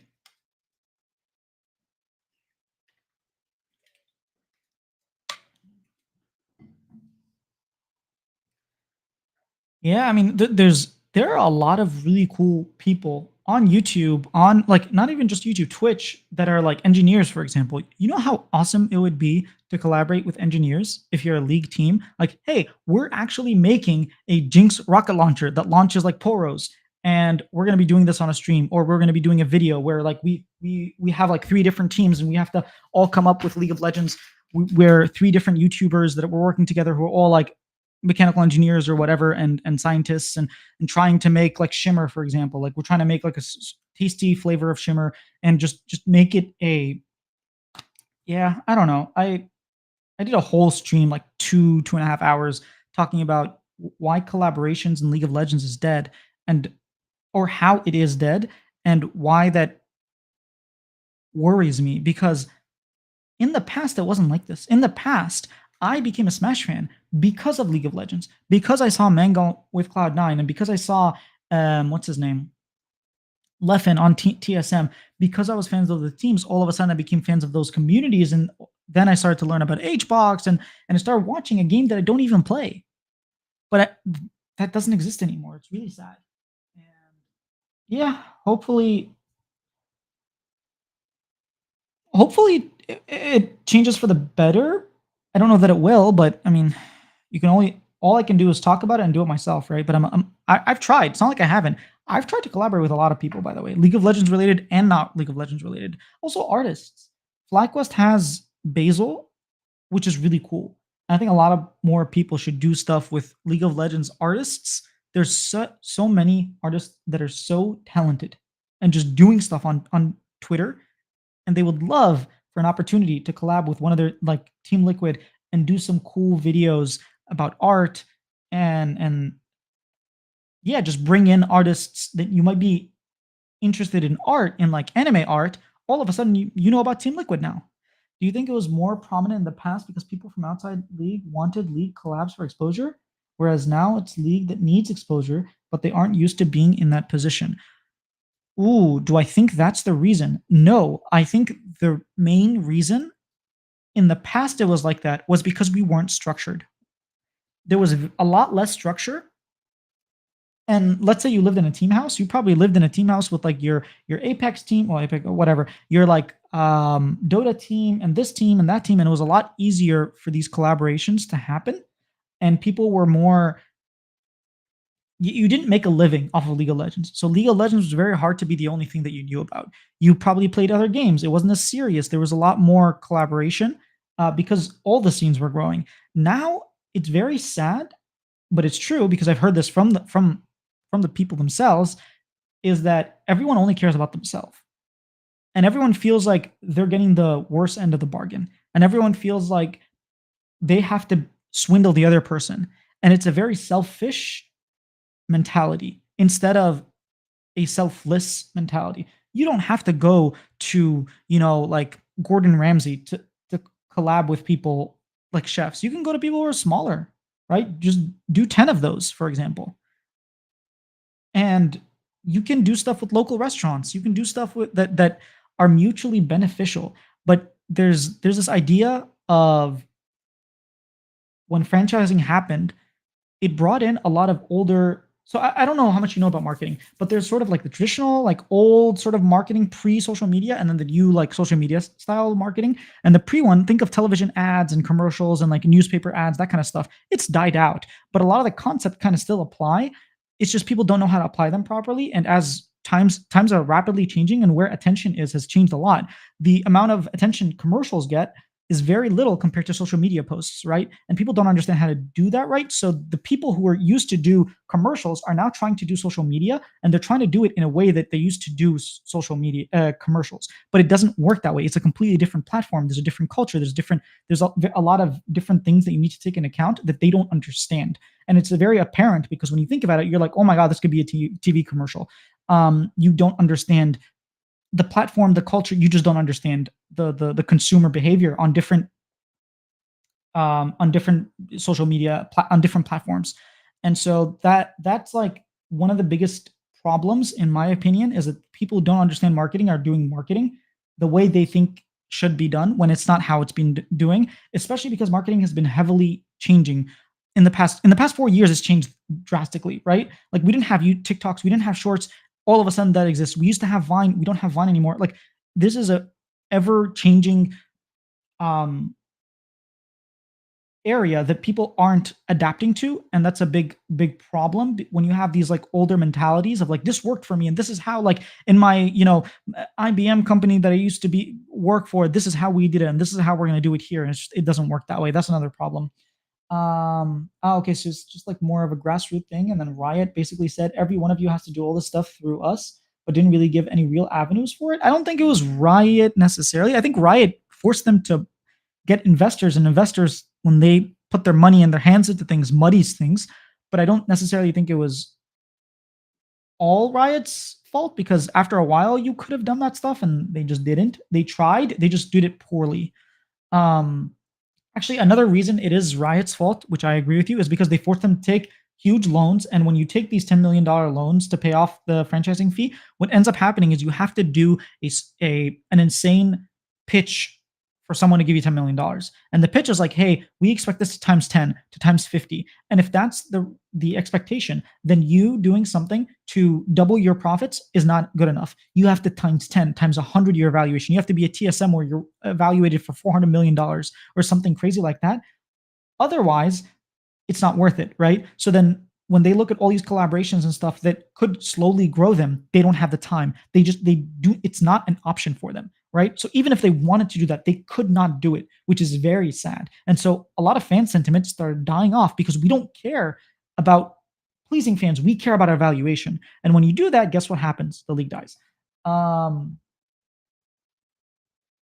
Not to mention, a lot of the investors probably just don't care about or understand how to create those collaborations. Agreed, Copy Pasta. Sorry, I should have read your whole thing. Honestly, by now you'd think they would have figured it out, considering how large influences have got. Yes, that's the other thing. I'm not even telling you to hire your own marketing team. There are influencers who do this, right? Go to them, with them for a year, take the learnings, make your intern a full-time employee, offer him whatever he needs to stay, have him train a team, and then just do it that way, right? Learn and then apply. Don't just apply. The other thing about that is they try to do this. Like, look at what Broxa, Mid Beast, at some point, I don't remember who else that Team Liquid had, but they have these streamers that don't bring any fandom to FlyQuest, the Team Liquid, right? Most people don't even know that Mid Beast was like completely forgot Mid Beast used to be part of Team Liquid. You just forget about it. Look at LS. Do you think, honestly speaking, if you're an LS fan, he has converted you to be a FlyQuest fan? Come on, be honest. No. The answer is just no. If you're a Speaker fan, are you all of a sudden a FlyQuest fan? Probably not. Right now that he's streaming, he's not even playing the game. Like it's just not. They don't know how to utilize their streamers. And I think C9 is doing a very good job with Meteos, having him like interview the players and going on dive and being a public C9 fan. I think that's very good, and that's something I called for. I actually said, "Hey, why aren't you doing this with Meteos?" And then they started doing it, and I'm very happy that they probably didn't listen to me, but I'm very happy that they thought of it. They got someone to that. I don't know if they hired someone or someone got more freedom and they were able to do this. Maybe Meteos wanted to do this, maybe Jack's idea. I don't know, but they're doing it, and I think it's very beneficial. I still think there's a long way to go. Like they see success with it. They're just not as aggressive that I would like them to be with this kind of stuff. Like it's a post every day, like 2 or 3 times on your shorts and TikTok kind of thing. Make your YouTube posts like active and have the community be active rather than like, hey, every now and then we're gonna post a short whenever we like miss an episode or something like once a week. Like it's different. They're learning. I give you time to learn. Just please eventually do it. Um, I'm sure there are literal full marketing firms specializing in social media market. Yes, there are. It's not even a new thing anymore. It's not. A lot of big companies in the world do this. Like look at Pepsi.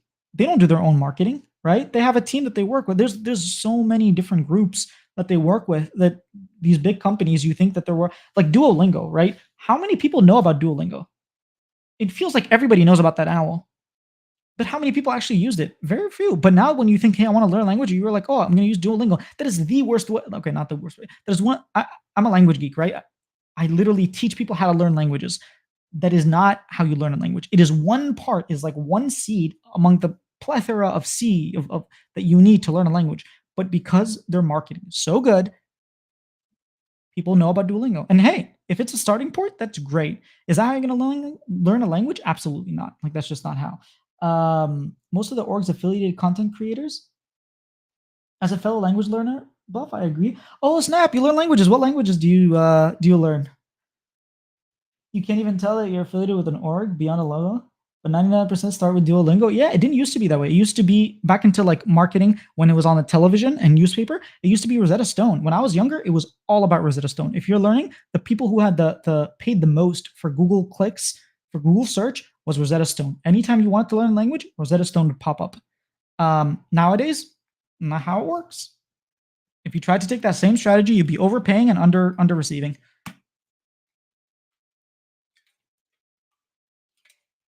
Spanish, Japanese, standard Arabic. Oh snap! What language do you speak? So Spanish, I dropped it for Portuguese, but honestly, the more I learn Portuguese, the more I know Spanish. Japanese, I'm learning too. Standard Arabic, I speak fluently, which is awesome. Um, but yeah, I speak English. I speak Standard Arabic. I speak a bunch of different dialects as well, not just Standard Arabic. And then I speak well, my Korean. I used to speak it much better 4 years ago. Nowadays, not that great. Portuguese I can speak fine. And then Spanish is whatever. I'm not the greatest at it. English is basically the only language I know fluently. Oh, okay. Yeah, okay. You picked up during the pandemic. Okay, yeah. I mean, hey, that's great. As long as you're having fun with it. Um, that's pretty much all that matters. I'd love to invest more time into language learning, but it's like I have so many hobbies that it's like certain times of the year I will invest more into it. My family is from Bangladesh. Oh snap, you can speak Bangla? That's so cool. Um, I have a bunch of friends who speak Bangla, and I was at a friend's wedding, and he was getting married into a Bangladeshi family, and there was like they were speaking in like a formal version. I'm assuming kind of like how you have Arabic and then modern standard Arabic, and he just couldn't understand what was going on, or another friend couldn't understand what was happening. He was like, "Yeah, I don't understand most of those words." So I was like, "Oh, it's kind of like Arabic." I'm introverted AF, so I mostly just practice reading.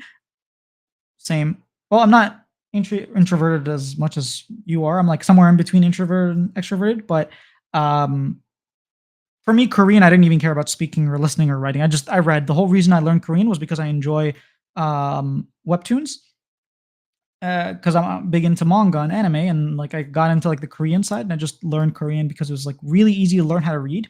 Um, Reading Japanese is so hard, man. Reading Japanese is so hard. Reading Portuguese, Spanish is not difficult, but reading Japanese is so hard.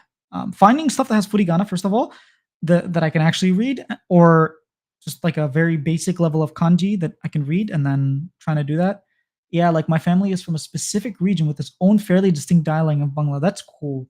Honestly, that kind of stuff makes me very excited to learn languages when it's like, oh yeah, I'm from this like one region where like we speak a very specific dialect where it's like, man, I wish I could understand and read your literature and stuff like that. A big reason for me is like I like reading and I like reading in different languages. So I read a bunch of books in Korean that may have been translated in English, but I wanted to read the Korean source. Very famous book, Kim Ji Young, 1982 maybe is the book, but there's no resources for learning it. Yeah, that's a problem with a lot of languages is that there's just the population is so small that and no one actually wants to learn it, that even if it was like a bigger population, no one would make resources. I mostly read like cookbooks and stuff. Oh, cookbooks. Interesting. Oh, that's where the copy pasta comes in. All right. Interesting. Actually, now that I recall, when I was first learning Korean, I did cook a bunch of Korean food, and I used to. There's this lady.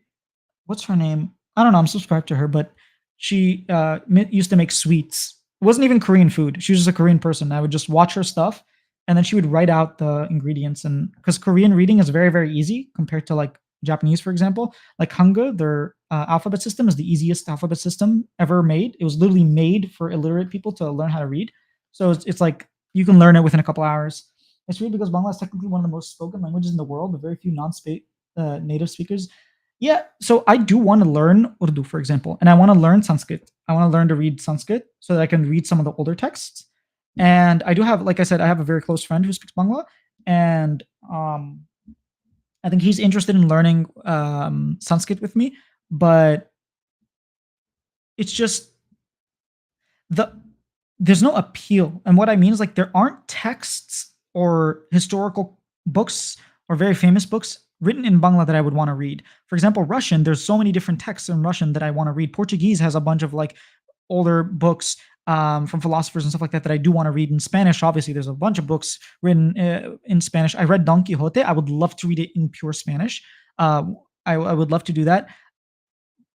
Finding Bangla script way harder to read than Japanese. Honestly, I've seen it. I agree with you. I will say the Japanese system is like easier. Obviously, kanji is a different beast, but I agree. I've seen Bangla script. It's not that easy. I can read Hangul, just not speak Korean. Yeah. Um, Not many English to Bangla resources. Are there like Urdu to Bangla or Arabic to Bangla? Like, because I would assume there's a huge population here in Maryland of like Bengalis, especially where I work at. Actually, there's a lot of Bengalis, and I feel like every other person there that I meet that's Desi is Bengali, and I would assume that a lot of the kids don't speak Bangla very well. It would be interesting to see that there aren't like YouTube resources for like Desi's here to learn Bangladesh in English. I can read Bangla like maybe 65%. That's more than I can. But sometimes they have these weird combination letters and I just get stumped. Yeah, my friend, he was explaining that to me and he was like, this is very, very complicated. I don't exactly remember everything about it, but he did show it to me and he was like, yeah, I do remember the combinations can be weird. Urdu to Bangla and vice versa. Okay. Well, I guess when I learn Urdu, I can learn Bangla. I will say Urdu is like kind of easy because I learned Arabic, right? And it's the text, you just have to kind of learn a little bit of like pronunciation and whatnot. And you can kind of read Urdu already. I was in a situation where I met this Pakistani guy and his mom had a newspaper. I was at a like repair shop and the newspaper was in Urdu. And I was like reading it, but I didn't understand the thing I was reading. And my friend, like the guy that was there, he couldn't read Urdu, but he understood it. He could speak it and understand it. So I was reading and he was translating, but he couldn't read and I couldn't understand. It was kind of funny, but it's really cool when you get into languages. There's like a whole many different worlds. Just learning a language will teach you so much about the world and how people view things and how different aspects of the world like just are. It's a very fulfilling experience. I would recommend anyone to learn like languages. It opens up so many different avenues and understanding cultural differences, understanding like a culture that you didn't even know existed. I didn't know Brazilians did certain things until I learned Portuguese, and I was like, oh wow, that's just embedded in their culture. Also, Bongo has a lot of diphthong vowels that kind of sound weird to me. My cousins clown on me for my pronunciation. Aw, vowels are so much harder to get right versus consonants. I don't know that that's like that for all languages, but I can see certain vowels, at least in Korean, that are like that. But there are consonants. I don't know. It depends. I like I said, I haven't learned Bongo. Same reason Korean pronunciation is harder for me than say Japanese. It's because the vowels? Really? There's like one vowel that's difficult. I feel like certain letters are harder consonants, right? Because is like the only hard vowel that's not used very often, anyways, in Korean. Whereas there's like the R sound, ria, like that one's kind of hard. There's like double letters like tang. I don't know. Maybe that's just me personally. I find consonants, like in Arabic, the letter bod is kind of hard. Fast food familia. Was it a hard process to get the MSI interview pass? No, it was. I just said, hey, they kind of sent out a link. I filled it out. It was a Google form, and a week later, I heard back. I thought it would be more complicated. I thought it would. I thought I wasn't going to get in, but it was really nice. So yeah, I'm happy that I have it. It's just because there's more of them, and it's harder for me to differ. Ah, I see. Yes, that is true. Like they're very similar, but I haven't made too much effort with Korean, so I don't know. I think once you get a hang of it, it's like pretty simple. But they can be confusing because they all look the same. They're all literally like this or that, or it's kind of like how in Arabic you have fatha and kasra, like or like the dots, the letters are exactly the same, but like the B has the dot on the bottom, the T has the dots on top, the Y has the two dots on the bottoms. Like it's the same letter, it's just different.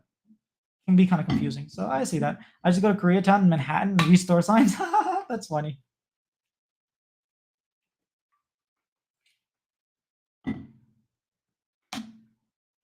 I've been to Koreatown there. It's okay. I'm not a big fan. In general, I'm not a big fan of the city. I I only lived in New York for like a couple months and then I left. Um, but yeah, languages are cool. They also connect you with people and like for me mainly it's like the literature, being able to read literature the way it's like understanding the world from a completely different perspective. Like you can read the same text in two different languages and come out with very different conclusions. I've done that before. I've read something in Korean and something in English and be like, oh wow, like as an American, I understood this one way. As a like Korean with my Korean mind on, I understand it differently. It feels like they just hand them out like hot candy these last few years. If someone decides they want to become an interviewer part time, it's hard to find good interviews nowadays. I I'm happy about it. Hey, give it out, and then the good people will make themselves known, right? That's how I like. Don't make it a difficult process. The more the merrier. And look, there's gonna be people that suck. No one's gonna watch them. There've been people who've been doing interviews for the past 6 years. Hey yo, hey Mega. There are people who've been doing interviews for the past 6 years, and guess what? You don't even know about them. I'm not gonna name names. I don't want to be mean, but like you don't know about them. I did 4 weeks of interviews, and you're here. You know about me, right? Um, I think it's just, do you know how to do good interviews? Do you understand the platform, the culture, all that kind of stuff? And I think I didn't just like start doing it. I've been planning on having like a YouTube content creator for the past 4 years. So I think, and some people do it because they find it fun, not because they want to grow or anything. So how you doing, Mega? Much preferred to the opposite extreme of only a handful of Riot employees interviews at the very least. Yeah, Riot employed interviewers. Yeah, I agree. I think that I like the fact that they're giving it out. I was like I said, I was very afraid of not getting it. Like when I didn't hear back after a few days, which is in like 2 days, I heard back from the LCS. I was like, "Oh man, I'm not gonna get it." And after like a week, I went and I asked a couple of interviewers, like, "Did you get it?" And they were like, "We haven't heard back." So I was like, "Okay, maybe they just haven't responded." And then the next day, they send out their approvals, and I was like, "Oh, I got it. I'm 6 out of 10. Work sync. Oh, work suck. Aw, 6 out of 10. Well, hopefully you get to like a work sucks. Yeah, that's what I thought. Work does suck. I agree. Sometimes it sucks and sometimes it's bearable. But either way, hopefully, how things with you? Pretty good. I'm pretty excited for MSI, honestly. My sleep schedule is gonna suck because I'm gonna be working like I'm gonna wake up at 4 a.m. to watch the games so that I could do the interviews. I'm gonna request interviews. God knows if I'm gonna get the interviews or not. Right? There's a high chance that I wake up at 4 a.m. and stay up all the way until the end of the games and not get a single interview. And then I'm going to, after that, edit, publish the video, then go start working on my full-time job, finish up working with that, then come back here and work a little bit more on my YouTube. So it's gonna be hectic for the next 19 days, starting on May 1st, or maybe even before that. It's gonna be yeah. I'm looking forward to that. If it's so easy to get, maybe next split I'll get one. Just ask weirdly specific personal questions, like their opinion on tea versus bidets or opinions on Dr. Pepper. Dude, I would love that copy pasta. Just grab an interview pass to satisfy personal curiosity. That's what I did. I just realized I haven't seen the draw show. How's NA stacked? I'm cool with spoilers. So North America is playing Wednesday, May 1st, 4 a.m. Eastern Standard Time against PSG Talon. They're in a group of four teams: FlyQuest, PSG Talon, Estral Esports, and Team One and T1. So we have SKT or T1 in our team. PSG Talon is probably the hardest of the tier two regions that we could have gotten. So PSG are probably better than Estral, probably better than Gam, definitely better than Loud. Fnatic kind of lucked out. Fnatic got Gam, Loud, and Top Esports in their group, but we only have to be better than PSG Talon and Estral. Like we can, if we beat PSG Talon, we're probably gonna play T1. If we lose to T1, we get another chance against whoever wins between Estral and PSG. So it's not, yeah, flies in T1's bracket. It's not the worst thing in the world. It could have been easier. It could have been Fnatic. Like Fnatic is probably pretty happy, but um not gonna lie, you caught me as a sub when you were pumping out interviews over the course of the spring. If you don't mind me asking, where is such a break between interviews? I feel like you had none during. Oh, I was traveling. I tried to say it like every single interview at the end, but I all of March I was not in the US. I didn't have access to I barely had access to internet most of the time, honestly. So yeah, the first 4 weeks I pumped out more interviews than people did the entire split, including playoffs. But unfortunately, I couldn't get any interview or I couldn't do any interviews for finals and for weeks 5 and 6. But that'll happen again. Don't worry. I will start doing a bunch more interviews with players. Hopefully, like I said, MSI. Apparently, it's extremely difficult because there's so many people. Like I think you were saying that fast food is that they give it out like hot candy. There are a lot of people that request interviews during that time, and there's from all around the world. It's not just North American people now asking for interviews. So it's very competitive. And I heard from an interviewer that last year he only got 2 interviews the entire MSI. Now I will try to get more. And one of my strategies is like I'm not going to ask for Faker every single time. I'm going to ask for like Gumayushi or Owner or Zeus. Um, Not the caps and the Bwipo and just Faker or bust. I'm going to try to be more reasonable and say, hey, this is my first time doing an MSI. I'm going to take whatever interview I can get. I'll try to do with every single team. I don't know if I'm going to do Estral Esports just because I straight up don't know much about any of them except for Jose. But for the rest of the teams, I know a bunch about them. I know about Gam. I know about Loud. I know about all these teams, so I can do interviews there. T1 might just be a wash. I mean, look, FlyQuest strength is their top side. T1 have Zeus owner.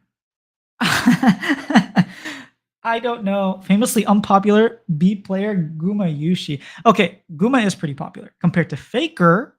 No, compared to Carria, no. But compared to I don't know, Masu and Busio, of course. I mean, everyone on T1 is popular. I just have to the unpopular one among T1 is what I mean. B player, I mean, hey, Viper is more popular than Guma. I would have loved it if Viper made it. Man, I would request him every single time, even if I don't get him. It's just like Viper and Viper. That's all I'm requesting. I'm just please, I beg of you. I don't care about anyone else. Just please give me Viper, please. uh, I'm a big Viper fanboy. Famously unpop. Yeah. But yeah, I really hope that I get a bunch of interviews and I can go back to what you're used to fast food familia, which is like just pumping out a bunch of interviews. My plan is when the first game that's played. So the first game will be played 4 a.m. Wednesday my time. When the game ends, let's say at 6 or 7, the interview should be up by like 9 maximum. So that like right after the game, I want at least one interview each day to be out, and then afterwards I'll post the rest of the interviews if I get them. If I don't, I'll be doing some recap stuff like highlights and stuff like that. Um, but I will try my best to get as many interviews as I can. That's my goal for this MSI. Just like all of them. I don't care who I get. Just give me someone, and I'll do the interview. There's also Scrum interviews, which I've never heard of. I don't think these are publicly like. No, I think most of the time these are written interviews, and you don't really see them very often. But basically, it's a press conference with different players, with players from different teams. So you might have one player from T1, one player from Estro, one player from GAM, one player from Fnatic, one player from FlyQuest, all in a press conference room, and you can just ask these people questions. Teams, I literally have never seen anyone post this on YouTube. I will try to get into some of these and post them and see what reactions are like. It's kind of hard to to do that. I feel on YouTube because it's like not one on one and it's a weird conference. I don't think anyone posts them, but I will try and then I'll see what. First of all, I'll see if I find benefit in actually attending those. If I'm like not really getting a chance to ask my questions or I'm not learning anything new or the questions aren't interesting, the players aren't like actually answering questions, I might not do them. And if like you guys aren't enjoying them, then I might just not doing them. Might not do them. Sounds like pros, which yeah, I'd like an international version of pros. I would love an international version of pros. Unfortunately, it's like kind of like a press conference where you have like 10 minutes. Sounds like a good plan. Yeah. I will play it by ear. I might change a bunch of stuff. But like always, whatever you guys are commenting and like your suggestions on my posts or my videos, I will probably do that because at the end of the day, you guys are the ones watching. So I do want to give you guys what you enjoy. I would love to do like an episode of pros where I have like Whippo and Caps and I don't know Hobu from Loud all sitting down and talking to each other. I don't know that he speaks English, but it'd be really cool. I don't I don't see that happening, but I would really appreciate a pros episode coming out. I think they're just gonna do the Let's Go series with Jat, but at least we'll get some interview. I'm expecting like Team Liquid and FlyQuest to have an episode with Jat, Let's Go talking about the games, kind of like what happened with NRG and Jat with Let's Go at Worlds. But I think that's all we're gonna get, which is better than nothing. So I'm not complaining. Do you guys have anything specific you guys want to see from like MSI? I mean, I basically do interviews, but is there something specific that you would like for me to ask or like for me to find out? A specific style of interview? I don't know. Like I'm open to any idea, right? I think one thing I was thinking of doing is like doing little mini games during my interviews, kind of like what like a would you rather question in every one of my videos, stuff like that. But I don't think I'll do it for international tournaments. I might do it for LCS summer, so that I can have videos like the ones I did with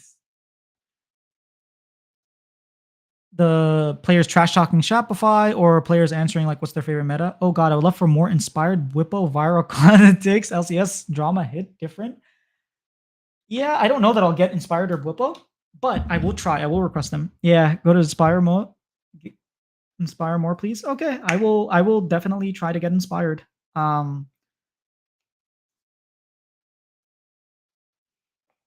I will request I think I'm allowed to request 2 different players, and then, like, whether you get them or not, who knows, right? It's a toss up. But I will try to get probably I will request Inspired and Masu for Wednesday from FlyQuest. I will request Maple and maybe Betty from PSG Talon. From T1, I'll request Owner and Guma Yushi, and from Estral Esports, Jose and maybe Cody. We need hot takes from them. I mean, I have to figure out a question to ask them for a hot take, but I don't know what a like. I'm not gonna go out of my way and ask them, give me a hot take. Yeah, I don't know how to bring about like for example, I don't know if you guys watched my what's his name? Palafox interview, but he like went on and on. He was like Berserker. Berserker's not him. Berserker like doesn't get anything out of international play. Like Berserker's just like coasting. And hey, Berserker didn't look that great, so maybe he wasn't wrong. But I thought that was a relatively hot take that he just came up with on his own. The question had nothing to do with Berserker, and he just specifically mentioned Berserker.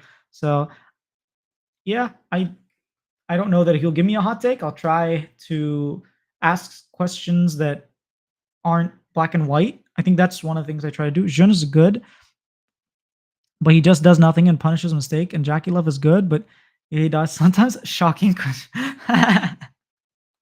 Yeah, I don't know. We'll see.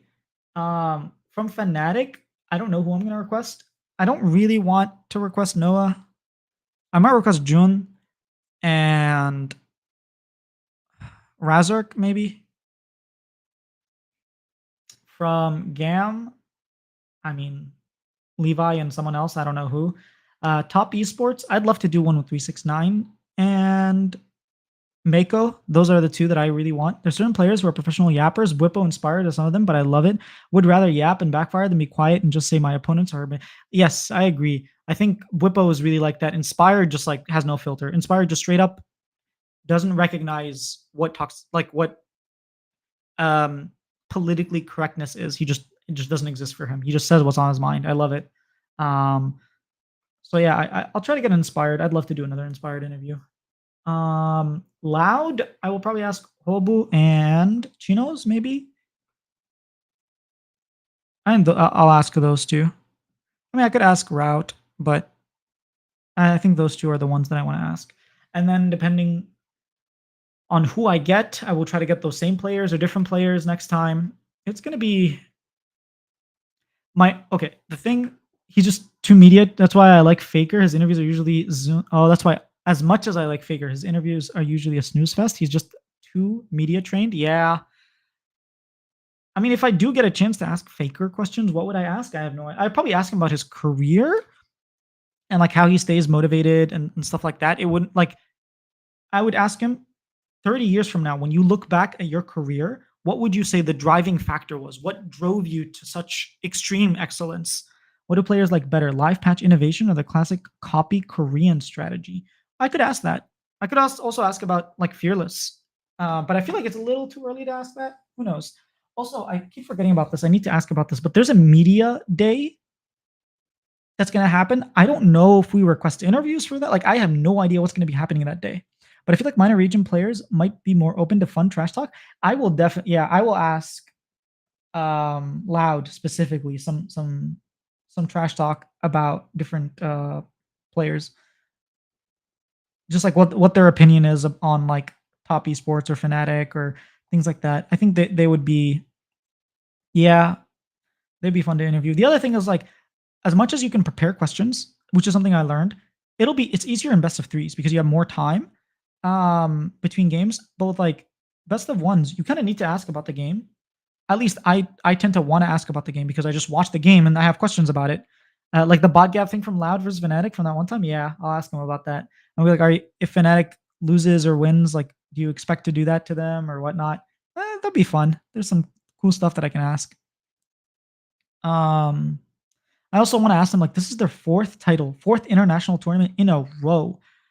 I gotta ask about that and like, how is it that every time that you go international and you don't make it out, like, how do you stay motivated? How do you like cope with that? Is it th- yeah, just how do you improve if every time you win you're clearly the best and you're just not able to keep up? What strategies do you deploy in order to be better than these international teams? There's like obvious questions for them, but then I also need questions for specifically the team.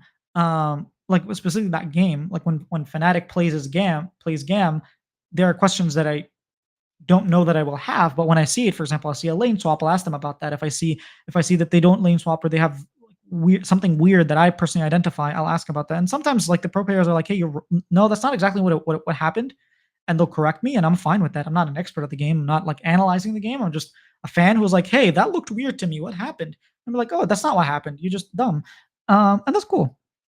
How do you guys have good fan bases while not doing well internationally? Please tell us. I beg you. All right, I'm saving this question. I'm saving this question. Hold up, hold up, hold up. Wait. Oh, I can do that? I didn't know I could do that. That's so cool. Oh, wow. I feel like a broadcaster, like one of those what are they called? Um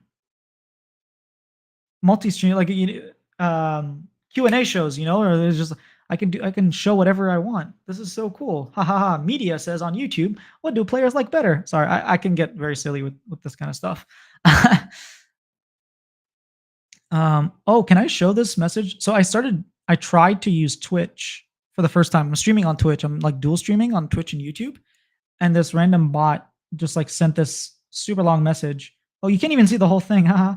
Where it's like, I'm offering you for very low price to get more viewers because it's my first time streaming. I guess it has some sort of mm, I don't know, algorithm. If you first start streaming, it'll come to you, or if you have less than a certain number of viewers, it just comes to your chat and um yeah, spams you. But I don't even know how to like ban it or block. Like I don't know how to run Twitch. I ran it one time. Speaking of languages, copy pasta. I ran an event for beginners in Korean, like Korean language learners, beginners, where we had like these competitions and games that they played, and the winner got like a book, a Korean book, I think, or some language learning resource for Korean. But it was a lot of fun. That's the only time I did Twitch, and it was with a partner as well. Like there was an actual Korean who was helping me with that stuff. But I basically did the whole games, and he was like kind of the host, so it was pretty fun. Um, but yeah, I think that's everything. That's all my MSI plans and like post MSI. And again, I posted a couple of videos. They're not interviews, but there's one like Chovy trailer hyping up Chovy going to MSI. It's his seventh international tournament. He's failed 6 times in a row, never made it to finals. What are your favorite daily routines? I mean, I can tell you what my daily routine is. I think my favorite part is my breakfast. I make like a smoothie. You can kind of see the leftovers. I need to go wash it. But I do love like just in the morning waking up, making my breakfast. Let me just run through what my content for this week, and then I'll answer that question in full. Um, I have the Chovy video that came out. I have a FlyQuest hype trailer in collaboration with Nox War from um, the Flight Crew. They're like a podcast, a FlyQuest fan podcast that's been going on for years. His voice is cooler than mine when it comes to that kind of stuff. So I asked him to do some voiceover. So we did a FlyQuest like hype video for May 1st when they play. I have an interview with the LPL finals. He's done 2 finals in a row now. Play-by-play caster. I'm going to be asking him a bunch of questions about like LPL versus North America, how casting, like just trying to understand what it is from like a broadcast perspective and how different it is broadcasting live versus not live, that kind of stuff. Um, and then I also have one with Vagar V2. I have not heard back from him. We had to reschedule a bunch of times, but hopefully before MSI, I want to talk to him about why do teams collapse internationally? Like we have so many examples of, for example, Team Liquid last split where they were like, oh, we were playing scrims, we were like improving, and then we just started losing and we completely collapsed and we lost our freaking like tier 2 region, right? Very first time North America ever gets kicked out by tier 2 region. That's also the first time this format. And then like TSM of 2020 when they just like completely collapsed, broke, destroyed, like they went 0-6. They actually talked about how well scrims were going, and then they had some argument, and like just everything collapsed. There have been a lot of collapses. TES have collapsed in the past. FPX have collapsed in the past. So I want to get his like he's a coach. He's went to Worlds multiple times. I want to ask him about that. That'll be a nice combo to listen to potentially. I think so too. So I'm really hoping that we can get this before MSI. So if a team collapses, I can be point, hey, listen to what Vagar has to say. Oops. Um, so I have that, and then I have a video that I'm probably going to make like Saturday or Sunday. I'm not entirely sure. So the one with the LPL caster should be tomorrow. I love those convos and interviews, like your Blabber Palafox interviews. I agree. I wish I could get more of those. It's just very difficult for me because it's my first 4 week. Like I've only done 4 weeks of interviews. People don't respond to me, even when I message them. They don't remember who I am. It's very difficult to like get in touch with these people and be able to like ask them more questions and have more time. I would love to have 2 hours with Blabber and just ask him a bunch of stuff post the split. Will I be able to? No, he's in Korea. He's practicing. Like I don't have that access. Whereas someone like Yamato Cannon, he was able to get Whipple for an hour and a half. He was able to get Mickey X for like 2.5 hours. I don't have that access. Hopefully in the future I will, and I'd love to do that. Um, where you make the players think and give their introspective thoughts. That's the goal. Fast food. I'd love to do that because that's the stuff that I want to hear, and that's the stuff you want to hear. And I think that's why I will. That's why I just ask the questions I do. The TS collapse is the funniest because they stomped both advancing teams after getting limit. I know, dude.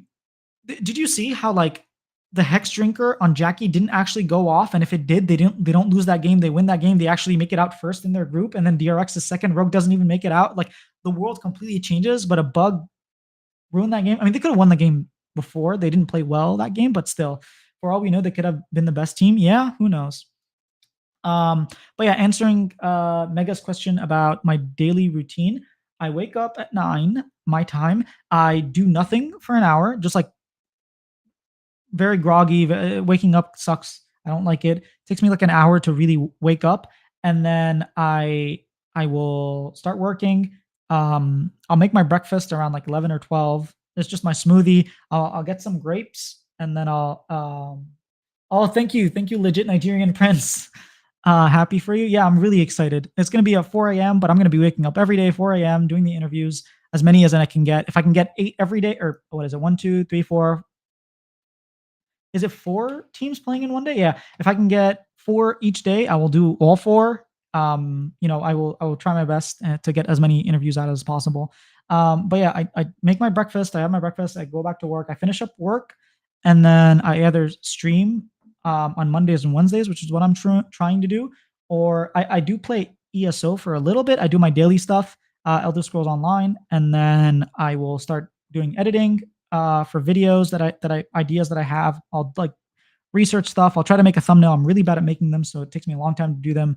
Then I either go to the gym, I'll have dinner, hang out with my family. Where my wife and I are watching Young Sheldon.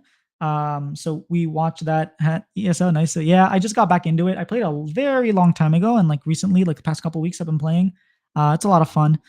I found a nice guild, and honestly, that's part of the reason I'm playing is because like they're all very nice and helpful, and like it's just fun playing with them.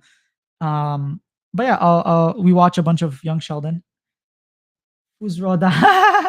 Yeah, fellow ESO enjoy. Oh, legit Nigerian prince. How long you been playing ESO? I literally been playing like a couple weeks. The game has changed so much since I played last time. Like I don't think there was this group finder, like party finder, that's new. There's a bunch of new stuff. You can make jewelry now. There's a lot of cool new stuff. The map is like so much nicer. You can actually see where things are. Before you had to get like add-ons and stuff. Um, but yeah, that's basically my day, Monday through Thursday. Friday, my family all meet up together. So I don't know. I don't really have a thing for Friday. Saturday, normally I just chill, play video games, read, do whatever. And Sunday is my grocery day. I do all the grocery shopping on Sunday. It takes forever. But yeah, that's daily. I try to work out 4 days a week. I used to rock climb. I'd still rock climb, but I actually hurt my ankle. So I'm trying to get physical therapy for that. And until then, I'm just working out at the gym. Started in 2019, usually for around 2 months a year, but like 40 hours. Oh my God. That's a full-time job during those 2 months. I maybe you're a college student and you do it during college break. I don't know how I'd ever be able to play 40 hours a week and not get fired. Well, I work from home. I guess I could do it, just not for 2 months. hope no one realizes I'm not doing anything. Um, no, it's not how it works, unfortunately, in my job. But yeah, that those are my plans for MSI. That's everything. I think I will call it a day. I'll probably go to the gym. Student, yeah, okay. I play 70 hours a week of old school RuneScape a week. Rookie numbers. Oh my god. I tried getting back into RuneScape. The reason I played ASO is because, like, I don't know, it just didn't feel the same. I felt like I could level up way faster. It just felt like the game was I was finishing everything so quick. And I remember the part of the entertainment of RuneScape was like grinding for hours at a time. And I didn't feel that way when I tried it. I played it for like 2 days, maybe like 3 hours, 3 hours, so 6 hours in total, and just felt like I play ungodly amount of Slay the Spire doing the remote school in 2020. Dang. Man, I envy y'all. I was already out of school at that time. I went to the gym and got a weak pump. Sad day. Oh, that sucks. Oh, a weak pump. But yeah, I don't I would love to play RuneScape again. I just felt like the game was way too simple. Like with ESO, I have to log in every day if I really want to get to where I want to get. Like chances are I'm going to play it. I'll have to bring out my T1 next time. um